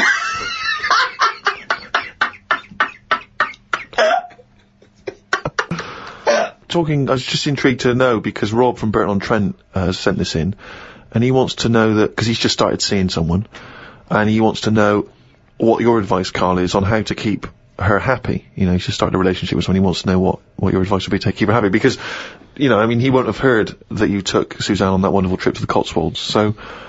What's your advice, really, for someone who's perhaps just started a relationship? I mean, you've been with Suzanne for, what, 9 years? Ages. I don't think you should, have to go out of your way to please them, because then it's not the right person. I think you should just do what you want, and then if they like it, then they're the right ones for you. So don't go out of your way too much. I mean, I got the posh badge for a birthday. That's once a year. Rest of the time, it's kind of like, you know, I like weird stuff. I like watching weird stuff and all that. Now and again, I won't make her watch it. I'll tape it. This is amazing advice. But sometimes This is amazing advice. sometimes you just say, no, come on, the bloke with the two heads on, I want to watch it live. So give and take is what you're saying there. That's all. It shouldn't be hard. As soon as it's hard, it's not right. So just go about your business. See if she joins in. Brilliant. Another quote for the book. Woke up to the Commonwealth Games on the radio. Now, what are you making of the Commonwealth Games? Is that something that interests you? Are you a sports fan? I'm not really. I mean, Suzanne's sort of been getting up early, especially to watch it. You know how I feel about a lot of it. It just seems to be sort of wasted. If people are running fast, use it. Do you know what I mean? Rather than just trying to beat your own record or someone else's, do something where you do have to run. If you're a good swimmer, be a lifeguard. Don't be messing about going up and down. I was swimming recently. I do a lot of swimming, and I've never quite mastered my front crawl. Just never quite nailed the breathing, because it's quite tricky, isn't it? You know, you've got to breathe at the right moment. And so I'm in the swimming pool in the local gym, and there's a guy bombing up and down, really doing a great forward stroke. So I waited till he came up, and sort of went, excuse me, mate. I was just watching you when you were doing your front crawl. I was really impressed. Could you just watch me when I do mine and tell me if I'm going wrong? Why would you go to a man? I know, and that was what that was the problem, is only as I was saying it did I realise what it sounded like. I've just been watching you swimming up and down. I was really impressed. And you're both in Speedos. Both in Speedos. You know, I'm got the goggles on. Oh, you got a special orthopedic, special prescription goggles so I can see when I'm swimming. How much were they? Quite pricey. But why do you need them? There's nothing in a pool to look at. It's not like you're scuba diving. There's nothing. Hold on. Clearly there is something to look at in a pool. Well, no, I wasn't checking. Well, I was checking him out, but I was checking him out for swimming tips. And he just looked at me when I asked him, can you just watch me and offer me any tips? And he just looked at me like I was just mental. That is such a strange thing to say. Can you just watch?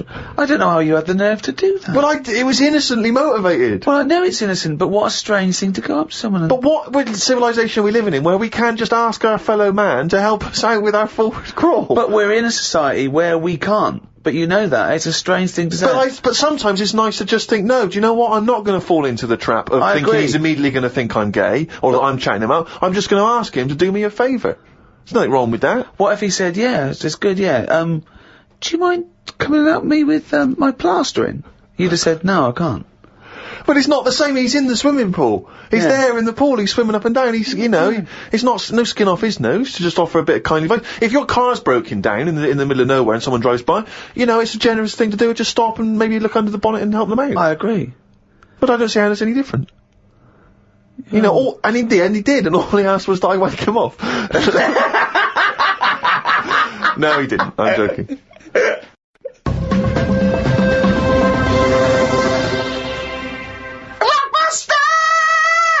That's the jingle for Rockbusters, a quiz which I don't think anyone enjoys. I mean, Karl doesn't enjoy writing them, we don't enjoy listening to them, the listeners from the emails are just not interested, so don't know why we bother. But anyway, right, here we go. Last week's clues, go.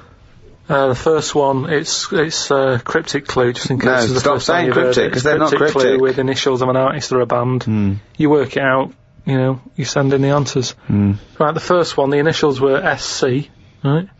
And the cryptic clue was, I went into the restaurant on Monday, Tuesday, Wednesday, Thursday and Friday. The fella making the food, he was there each time. Okay. Right?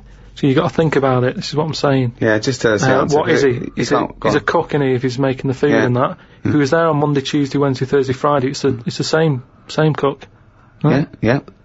So what have you got there? Same cook. Same cook. Sam Cook.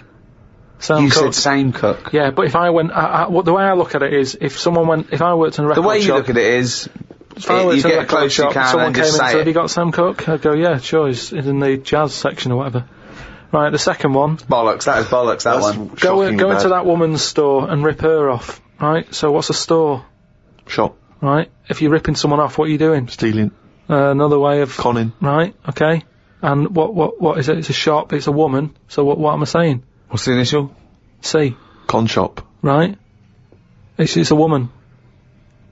Corner shop. Corner shop. There corner you go. shop. So Steve worked that one out. Well done there. The last one. I'm stunned. You've had a go at laying down a track, but it ain't perfect. Go on then. What's that? So a track is... Yeah, what's the initial? E. Okay. So you've had a go at laying down this track. Yeah. So when you're laying down a track, it's like it's a mix, isn't it? Yeah. You've had a go at doing it. You've just you know, it ain't perfect. So you could say it's a, what's another word for not perfect? It's a bit of a Shit. bit of a, like, it's a bit rough, innit? It's a bit of a rough mix. It's your rough mix. Your rough mix. Your rough mix. I've never heard of that band. That's not bad. Annie Lennox, isn't it? Your rough mix. So Your rough mix. Candice Morris in London got them. I really don't know what to say. So signed picture off to You're her. Well, I feel embarrassed that we're still doing it. Okay. Yeah, well, we're jacking it in a bit. Should we aren't just should we just not mention it again like it never happened? Well, let's do Monkey News next week. No, we're not doing Monkey News. There's nothing going on. I'd be doing it if there was Monkey News going on. It's not going on. We can't do it. Rockbusters has to fill the gap. Are we doing this week's? Hurry up. CK. Depressing. Oh God, we've got this week's to come. I thought this was over. CK. Okay, now. Do you know the songs that you sing at Christmas? That bloke who sings them is brilliant at it. Right? CK. Second one. MG. I told the homosexual man that the grape tree was mine. What? I told the homosexual man that the grape tree was mine. And what's the initials? MG. Right? Okay. Bit of an easy one. And I ask you if you believe in Father Christmas, right? What would you say if I asked you? The initial is S. Is that specifically Ricky? We might as well keep it as Ricky, yeah. I ask you if you believe in Father Christmas, what would you say? So have they got, is there any prior knowledge? Do they have to guess what I'd say? Well, they'd know. It's obvious what you'd say about it. Oh, this is so bad. So it's an embarrassment, this. Yeah. So it's a little quiz. Leave them thinking with that for the next week. Right, what are you going to learn about Email next in. week? podcast@rickygervais.com. Just send them in. Embarrassing. Don't bother if they're shit. Right. Well, that's about it for another week. It's the end of number 5, number 6 next week. Keep coming to rickygervais.com. That way keep you abreast of things that are going on. We've made a little video, haven't we, Karl? That we might pop up there. And, we've had a few emails about the old shows. People came into them late in the season. Well, you can now get all 12 episodes of the first season, on iTunes. And I think that's a 2 or 3 quid in England, or $5 or so, I'm not sure. But you can get those now, all 12. So, from me, Ricky Gervais, goodbye. From Steve Merchant. Goodbye. And from Karl Pilkington. Right. Hello, welcome to number 6. The final episode in this season 2 of the Ricky Gervais Show with me, Ricky Gervais, Stephen Merchant. Hello. And Karl Pilkington. Alright. You can still go and get the archive, all 18 episodes we've done so far. That's available on iTunes and audible.co.uk. And there's a little video diary we've done, a little free podcast. We may go into free podcasting, but in video, Steve. And there's a little free taster up there. So check that out. Go to rickygervais.com to find out all news and everything. But come on, let's get on with this episode. We're here and now. This is right, yeah, absolutely, here we are. Good, Karl, go. I've got some bad news to start off with straight away. The world's oldest tortoise, a 250-year-old tortoise, died last week. Yeah. Did it? Yeah, in a zoo in India. 250 years old. So would that have had that thing that they say about how you get a flashback of your life? You mean your life flashes before your eyes? Yeah, they say, don't they? Just like on your last breath or whatever. You like see you coming out of the womb and everything. Well, one, I don't believe that's true. I don't believe your life flashes before you. I don't know what evidence we've got. People who die say, you never guess what's happening. No, but there's loads of things that have happened where people go, Oh, that's weird. That goes to show that we've been around before, or... No, it doesn't. There's none. I have no evidence for that. Of Well, reincarnation. I told you that time when it happened to me when I was younger. Go on. Your life flashed before your eyes? Well, it wasn't like a flashback, but it was close. It's the next thing next to flashbacks. It was, I was having a bath, right? And, my mum had, like, run the bath and that, and, she said, is that too warm? And I said something like, no, it's alright, it's a lot better than when I used to have a bath in that wooden bath in front of the fire. Okay. And she was like, what? And I said, you know, well, it happened years ago. And she was a bit like, oh. And I can't remember that now, but she talks about it, and, you know, that just goes to show that, because I was at an age when I wouldn't have known about wooden baths years ago in front of fires. No, but you talk rubbish now. So all you were doing, you were talking rubbish from an early age. Where's the problem? No, but you can only talk rubbish if you're aware of knowledge. Well, I didn't know about wooden baths, so why would I have invented But Karl, that? we've only got your mother's word on this, and she thought you might one day be a doctor. Yeah. So, she put a rock with a feather on it to keep a parrot company. lest we forget. Yeah, but I'm just saying. Well, it's all bollocks. So have you researched this? You've tried to find out when little Karl Mark I and his wooden bath, when he was... No, I don't want to go there, because that's when you start digging out all sorts It's of trouble, rubbish. innit? It's rubbish. No, it's not rubbish. Well, it is rubbish. What sort of stuff might There's you no discover? scientific evidence. No, but just like I've said about family trees and that, don't be looking at them, because you're only going to find stuff you don't really want to know about. It's the same as that, innit? Leave it, let it be. Do you know what I mean? If your granddad was Einstein, you'd know about it, because your family would be shouting about it. If he was a bad un, you go, oh, keep that quiet. So don't look at family trees, and it's the same, don't be looking back in your past lives. Because no God knows past what lives. you've been up to. Well, Karl and the wooden bath. Proof. If Karl proof be needed. Pilkington, live on air, talking shit again. but this taught us, so if that's... And also, its flashbacks would just be, you know, the same wall. I mean, it basically spent, I don't know how many years, in a cage. It was in the zoo, so, it died of liver failure. Which is a problem if you're a tortoise, because with us, they can cut you open and have a look at the liver. With that, it's going, forget it, we're not getting in there. It's like you when you didn't want the plumbers to knock through the tiles to check out the piping. It's around with the tortoise. If it's a liver, we're not going through that. It's not worth it. If it's your head or your feet, we'll have a look, mate. But we're not looking at internal organs with a giant tortoise. Why not? 'Cause, what do you mean? Well, can't you drill into those things? It is only a shell. That is easier to replace than skin. Karl, I was joking. You can't do a liver operation on a tortoise. Why not? It's got all the same parts, hasn't it? All the same body parts and that. Well, I think that's the point. Well, not really, but yeah, it's But loosely better speaking. ones in a way, because they live longer. So they're doing something right. Aren't Right. they? If they can live 250 odd years, our art can't do that. Right. Which is what I say about our tortoise has got it right in a way, that it's taking its time on everything. We're rushing about, getting stressed out. That's just, you know, getting on with it. It's not rushing. It eats healthy, doesn't it? It eats lettuce and stuff. Yeah. So that's probably doing it right, but to be honest, it's too much. I wouldn't want to live 250 years. Just eating lettuce. Let's not forget that all a tortoise does is eat lettuce. It's not like it's jet skiing weekends and then getting its lettuce on a Monday. That's all it does is eat lettuce. Yeah. And that appeals to you, does it? No, I'm just saying that it must be doing something right, though. Of course it's doing something right. Because it's living 250 years. But all animals do something right, however long they live. Mayflies live a day, but they're doing something right. Well, they're not, are they? They haven't got a chance to learn how to do it right, and then they're dead. It's, you know, that's from one extreme to another, isn't it? That just seems a bit mental to me, that, living a day. I wouldn't bother, I'd say forget it. Could you be bothered? You don't, just as you get to know someone. Yeah, another mayfly. Yeah, but I'm just saying, if we had that, if that's how we lived our lives, you wouldn't have a chance to make a mark or anything, would you? It's just... Would you try and pack a lot in that day? Disneyland, whatever. No, I'd prefer to make it miserable, so I don't miss it. If you know what I mean. But I was thinking the other day about, you know, your body and everything, because it is amazing, isn't it? How it works. Oh, yeah, yeah. Does the brain control you, or are you controlling the brain? I don't know if I'm in charge of mine. Nor do I, There's Karl. a surprise. Nor do I, No, Karl. do you know what I mean, though, by that? Does the brain control you, or do you control the brain? Like, don't you ever sort of think sometimes, say if you're making... But you are the brain. No, but I was making a shopping list, right?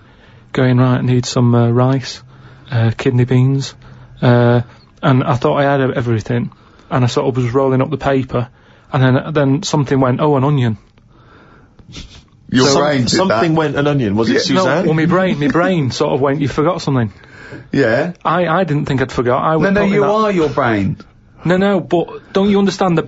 My brain was I was in control of my brain when I was writing down rice and kidney beans. But you're not in charge of the onion. That's another part of the brain that's in charge of the onion. The onion sector. Yeah. No, but I put the paper away, putting my coat on, ready to go and get the rice. Yes, but your onion lobe kicked in. What, so you put the paper in your pocket, you got the coat on, then you just suddenly hear then from nowhere, it was just like, onion. Yeah, I'm not even thinking about that shopping list. It's in my pocket, I'm thinking, do I need my gloves, it's cold out. Yeah. Suddenly, onion. And it was like, oh yeah, onion, yeah, I had to get the paper out. So what I'm saying is, who's in charge? The brain, the mind, the brain is what are you doing? Who's in charge? That's just, you forgot the onion and then you remembered the onion. You must have forgotten things in the past. No, but not like that, not where, like, it just made me think, that was weird, who reminded me of that? You did! Yeah, but I'm not... No, you are your brain.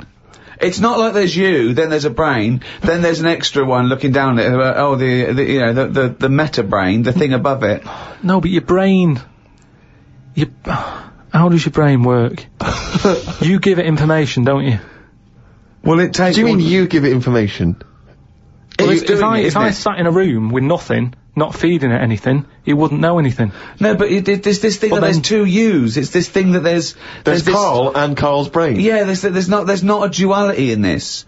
If you go, come on, now think. That's the brain saying that to itself. It's not, there's not two people in there having an argument come on, brain. And the brain's going, oh, don't you start, I was thinking then. And the other thing's going, brain, onion. And the brain goes, Karl, onion. You are your brain. If you are anything, you are your mind, your brain, your collection of memories, your personality. You're not what you look like. Does that answer your question, Karl? What do you think then? You were thinking of a tortoise on a skateboard then when I did that last sentence, weren't you? I, like you, Rick, I'm always annoyed and embarrassed when we have to concede something to Karl. And it seems though each week I look on the emails that we've got, and once again someone has found some evidence to support some of the nonsense that Karl has come out with. Now, you may remember we were talking about his concept of putting a giant mirror on the moon, because why should we have to go into space? Then we could just look up at the moon and we'd see the Earth reflected back at us, and we'd think, that's the Earth. Isn't it great? Can't see myself backing down on how ludicrous this is. No, indeed. Although, someone, I think they're really being very picky. They were picking you up on a technical point, because I think one of your criticisms was the idea that the moon is moving and thus the mirror would, be absent from view for some time. Although people have been claiming that the moon, there's always the same face of the moon that's shown to us. There's always the same side of the moon is always visible to Earth. That's when they talk about the dark side of the moon. It's not just light. It's the fact that we can't see. It's the other side of the moon. No, but we move, so it's not always present. Well, no, but it would always be present to someone on Earth. Yes, I know. Wait, this is the thing. These people don't know what I know. I know that Karl is thinking of looking up there and seeing himself looking back. That's what he's hoping. Like when you're going along in a car and you see a shiny building, you go, oh, that's my car. And you wait. That's what he's hoping to see. He's not doing it to gauge the speed of light and think and change like that. He's not doing that. He wants to look up through a telescope and wave. Yeah. That's what they don't realise. I know what he's thinking. Do you want to respond, Karl? He's got, the problem with the moon is... Here's a statement. The problem with the moon is... ... Yeah, the problem with the Earth is there's too much water. Yeah. No, the moon, it's been around ages, hasn't it? Yeah. But it's got no history. It's got nothing to show for it. Just a load of old rocks and stuff. Yeah. And for me, history is created by stuff happening on it. So really, the moon, even though it's old, in a way it's new, because it's untouched and that. But we don't go to the moon to visit museums or arcades. No, but say like Henry VIII, right? You watch Antiques Roadshow or whatever, and some woman goes, "Oh, this plate you've got, this was Henry VIII's. And as you can see the knife marks on it. Oh look, there's some chicken on it, right? And you go, oh god, yeah, that's amazing. Then someone goes in and goes, here's a plate of Henry VIII's, but it hasn't been used, it's still in the box. You'd go, well, it's not as good, that. It's got no history. No, because very often on the Antiques Roadshow, they have Henry VIII's plate with a bit of chicken on it. They kept that. Don't throw that away. Why? Arthur Negus are like that in a few hundred years' time. No, but do you understand what I'm saying? Things are only good if stuff's happened on it. The moon, you're up there, you're having a look, you're going, no one else has even been here. But you go to the moon for research purposes, for scientific research. There, Steve. What do you mean there's nothing there? They're examining the soil and the environment and the air. It's just a long way to go. Well, they're not doing that, are they? They're just not doing that. Well, they're not, are they? Because last time they went up, they were playing golf or something. There's golf balls up there that they've been whacking about. What sort of research is that? That's what I'm saying. There's nothing up there, so why else would you go all that way and go, oh, nothing here. Fancy a knockabout? Why are they knocking golf balls about if there's really important stuff to look at? You don't see people in museums going, fancy having a knock some golf balls about? No, I'm looking at this vase. Oh, right, that's interesting. But on the moon, nothing. Nothing to look at. What other games have you brought? That's what I mean.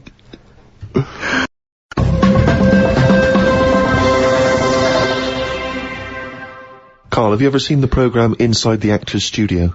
No. James Lipton interviews famous actors and gets words of advice about, how they work and how they act. But at the end, he always asks a series of questions, which is based on a French series of questions that a guy called Bernard Pivot used to give people when he interviewed them. So I'm going to ask you some of these questions. Many people will be familiar with them. It's just interesting to see what your response is. And, answer them quickly. You don't have to think about them too much. What is your favourite word? Don't think I've got a favourite, because you only use them when you need to, don't you? I don't just go about saying the same word. So, well, alright.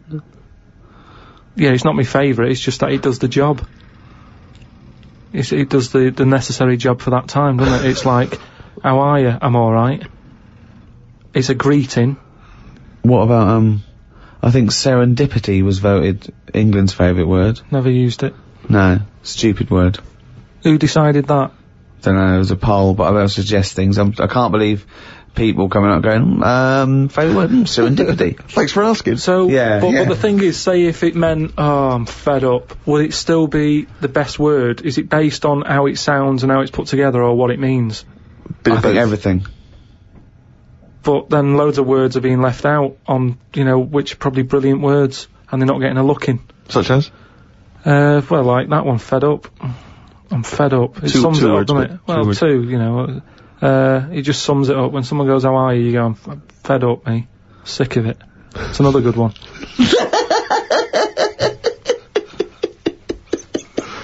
Oh, we get somewhere. Come on, some of your other favourites, right? I've had enough. It's just all stuff. These aren't words, they're phrases. They're all negative, they're all whinging. These aren't words. What's your favourite thing? My favourite thing to do is moan. Yeah. That would be well, it's not one word, it's loads of words. Fed up, sick of it. That's enough. Jeez. Whinge should be your favourite word. Yeah.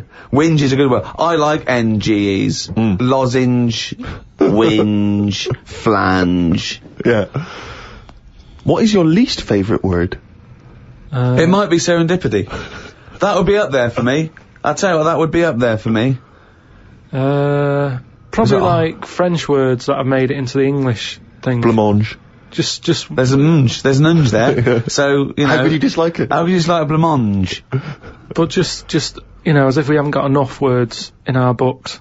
Go on. Because I was thinking about, Go on. Alphabet, right? Why have we got that many? When other countries get by without that many letters in it. We got more words than any other language as well. But that's because we got more letters. Well, I don't know. So we've created a headache. I reckon you could at least half it. Well, you probably could half it. Well, you only use about half a dozen of them.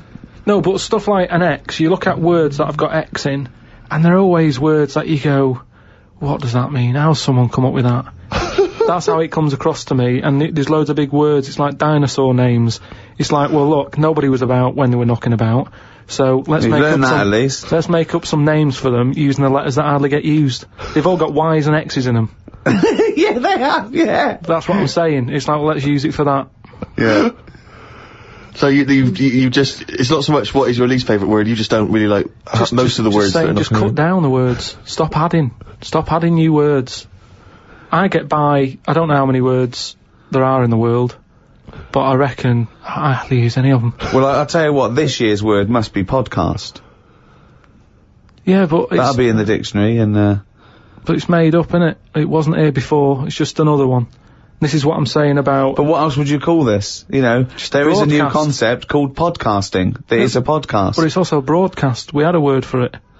It's still a broadcast. Yeah, but they go, oh, you're a broadcaster. Oh, what radio station? No, I don't work on a radio station. I do a radio show, but I don't understand. Well, I do a radio show and I upload on... I don't understand. It's called a podcast! Done! Here's another idea. Add a new one, get rid of an old one. Last one in, first one out, or whatever. Do it that way. That's a good way. What would you get rid of then? So we've brought in podcast this year, but what word would you lose? Well, what's the name? Those birds that died out. Dodos. Get rid of it. If the bird's gone, the word can, surely. It's almost profound. Oh, it's amazing. It's great. Oh, God. What turns you on, creatively, spiritually, or emotionally? Learning. That's a nice answer. Yeah. Excellent. Will you say that? Yeah, but everything you teach me, I take it in. It's just that sometimes I go, I don't get it. But that still counts as far as I'm concerned. Well, no, it doesn't. Learning is, knowledge is, there must be some sort of retention. You can't say I've got a great memory for a second. You can't say that. It has to stay there. And then knowledge has to be, applied. You can't just have all this knowledge that isn't applicable because it's useless. I mean, trivia is useless to a large extent. It's not real knowledge because it doesn't really help you in, practically. No, but there's a lot of that going on. You're always reading stuff that you go, I've just read that. It's got me thinking for a minute. It's not going to help me in any way, but it gets a reaction, doesn't it? Well, that's good, yeah. That's what art does, and yeah, sometimes education's good for its sake if it really does inflame, but then sometimes, like I've said before, you can know too much where it gets you down. Go on. I just was reading something about an octopus. That's like a killer octopus. And it annoyed me that this was knocking about now. Because I didn't know, I thought they were quite friendly. Whenever you see them in cartoons and that, they're always happy, aren't they? And then suddenly, like, they've sort of brought the whole sort of, creature down. Do you know what I mean? No, what do you mean? Well, just, you know, when you see them in films, they're running about and that, and everybody likes an octopus. But this one that's on it was your fault really, because you told me about that frog that's going about killing people. No, I didn't say that. So I looked it up on the internet at like other creatures and stuff. .com. And there's some octopus that's in the sea. And what it does, you don't even have to like threaten it. It just spits in the water. And if that stuff gets on you, does you in. Again, So in a way it's good knowledge because, I mean, I don't go in the sea anyway because it's full of stuff like that. But that's just reassured me that I'm doing the right thing. If they're knocking about, just gozzing everywhere, you don't even have to be near one. You don't even know if it's been spitting and stuff. It can kill you. It just seems unfair. I haven't harmed it. I haven't gone near it. Why is it getting annoyed with me? Doesn't seem right. So that's where a knowledge has not helped that octopus out. Because now, when you eat them, I just think, yeah, have another one. Do you know what I mean? Get rid of them. Another conversation with himself. Another conversation with himself. What is your favourite curse word? I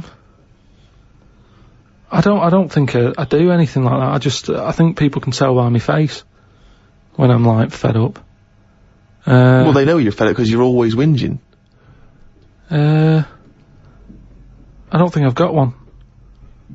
Knobhead. That sums everything up, and I think it's... But you wouldn't call your nan a knobhead, would you? What would you call a nan? But she doesn't do anything to annoy me that much. But if she did, what would you say? If she really annoyed you? Well, knobhead's alright, innit? Because she sort of gets it. It's one of them things that everybody understands, but it's not too offensive. Right. What a knobhead. Alright, you're getting into this, aren't you? So that sums it up, but I don't really... Do you need one of them? What's that doing for you? It's better to think, innit? Like, okay, I've just slagged off that Octopus, but at no point was a effing and jeffing about it. You know how annoyed I am with it. I don't have to start swearing about it, and that's... What would you do, though, if you were swimming, right? It was a nice little thing, you're on holiday, right? And there's this octopus there, and you're going around, right? And you just see it start spitting at you. Poison. What would you say to it? Well, it's too late then, innit? And I'd kick it. And I'd say, knobhead. I would, but what's the point? What's the point in getting annoyed now? Because it's done its stuff, hasn't it? He's kicking and calling it a knobhead under the water. What is this octopus thinking? Oh, God.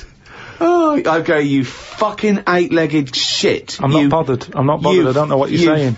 Fucking cunt of a mollusk. I just spit at you again. It's not bothered. You slimy little fucking boneless wanker. This is why the face Are you is still good. talking to the octopus?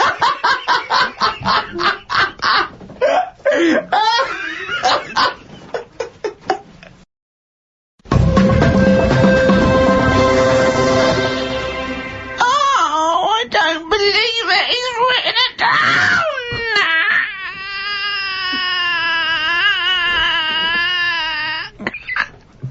That's downloadable as a ringtone. And it's also the jingle for Karl's diary. Just reading excerpts of Karl's diary.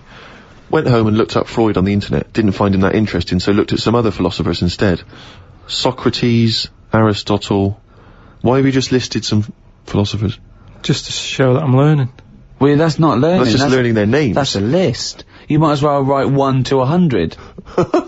Yeah, but if someone says, "Oh, what's your favourite philosopher?" I'll go, "Hang on a minute," and I've got them written down. But why you can't just Wait a pick minute, I'll one? go home, get my enormous diary out. Yeah, get a wheelbarrow, bring in my workings, and say one of the names I've written down. And when they say, well, why do you like him? Yeah, why do you just run away. Well, I noticed you put, Socrates first. Why is he your favourite philosopher? You throw the diary at them and leg it.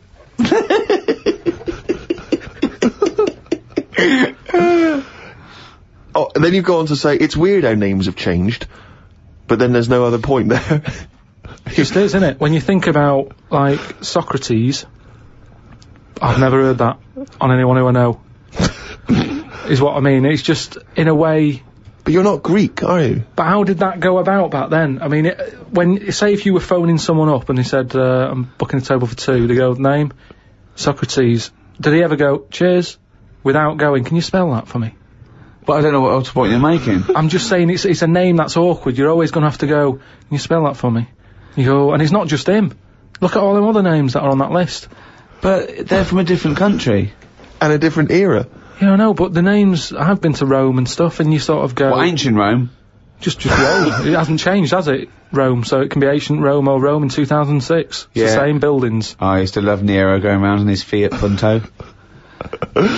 Lao Tzu from years ago came up with some good stuff. 1, he who knows does not speak. He who speaks does not know. Not entirely true. To lead people, walk behind them. Yeah. And of course, the journey of 1,000 miles begins with 1 step. Yeah, did that. Just favourites. Maybe this is why people are at the start line spectating at the Commonwealth Games. Well, no, it's just that I've never understood why in Olympics and stuff like that, if you're going to watch, don't stand around the start line, go to the end, where you see the winner. But because of that saying, it actually makes sense, doesn't it? It's like, well, every step starts with a step, or whatever. Say again? Every race, you know, you've got to start with a step. Yeah. So, Which is, who am I talking to now, you or your brain? Well, I was thinking about it a bit, so I think I was in control of it a bit more. So, and what have you come up with? Just, if you want to stay at the start line, do. What does that mean? I'm just saying, if you're into, I wouldn't watch a race. right? Okay. But Is this you or your brain I'm talking to now? this is me. Okay. I wouldn't watch. Are you gonna bring the brain into it, or is it, there's no... I don't know, let's just see what happens. Okay. But all I'm saying is, Right. if I was to watch a race, Yeah. I wouldn't hang about the start line, because Well, you just said you would. What, did I? Yeah, you said that's the place to start, because every race starts with a step. No, but I wouldn't normally. Right, I okay. won't watch any The race. brain definitely hasn't been used No, yet. is this you or your brain you're talking about now? I'm just saying about me, if I was on holiday, Yeah. and Suzanne said there's a race going on down the road, Yeah. I'd go, well, let's go, keep going down the road and stand at the finish line. Okay, but now what have according you to thought? Lazoo, Yeah. I'd say, well, hang on a minute, every race starts with a single step. Yeah. How many people around the start line? Is there more room there? She goes, yeah. I'll go, let's go there then, it's less busy. Right. And what would you see there then? I'd see people starting the race, but I wouldn't be that impressed with them, because I'd go, well, I don't know if any of these are any good. So would you start at the start or the end then? If it was down to me, I'd just probably stay at the finish line. Okay, so you wouldn't want to see the first step then? So what Not do you think of really. Lazoo now then? It's not what, but I wrote down 3 of his. That one isn't my favourite. That was the 3rd. I preferred the leading people from behind. Okay, and what would you do to lead someone now then? Well, if you're behind, you don't have to take responsibility, do you? You can go, well, I didn't send you here. You went there. That's not really leading them, though, is it? Yeah, because I've made them think. I've gone, they go, oh, I've just walked into a big hole. I'd go, oh, should have been looking where you're going. I haven't led them in that hole, but they've learnt a lesson. They won't go in a hole again. That was one of the greatest conversations I've ever been a part of. I mean, that was incredible.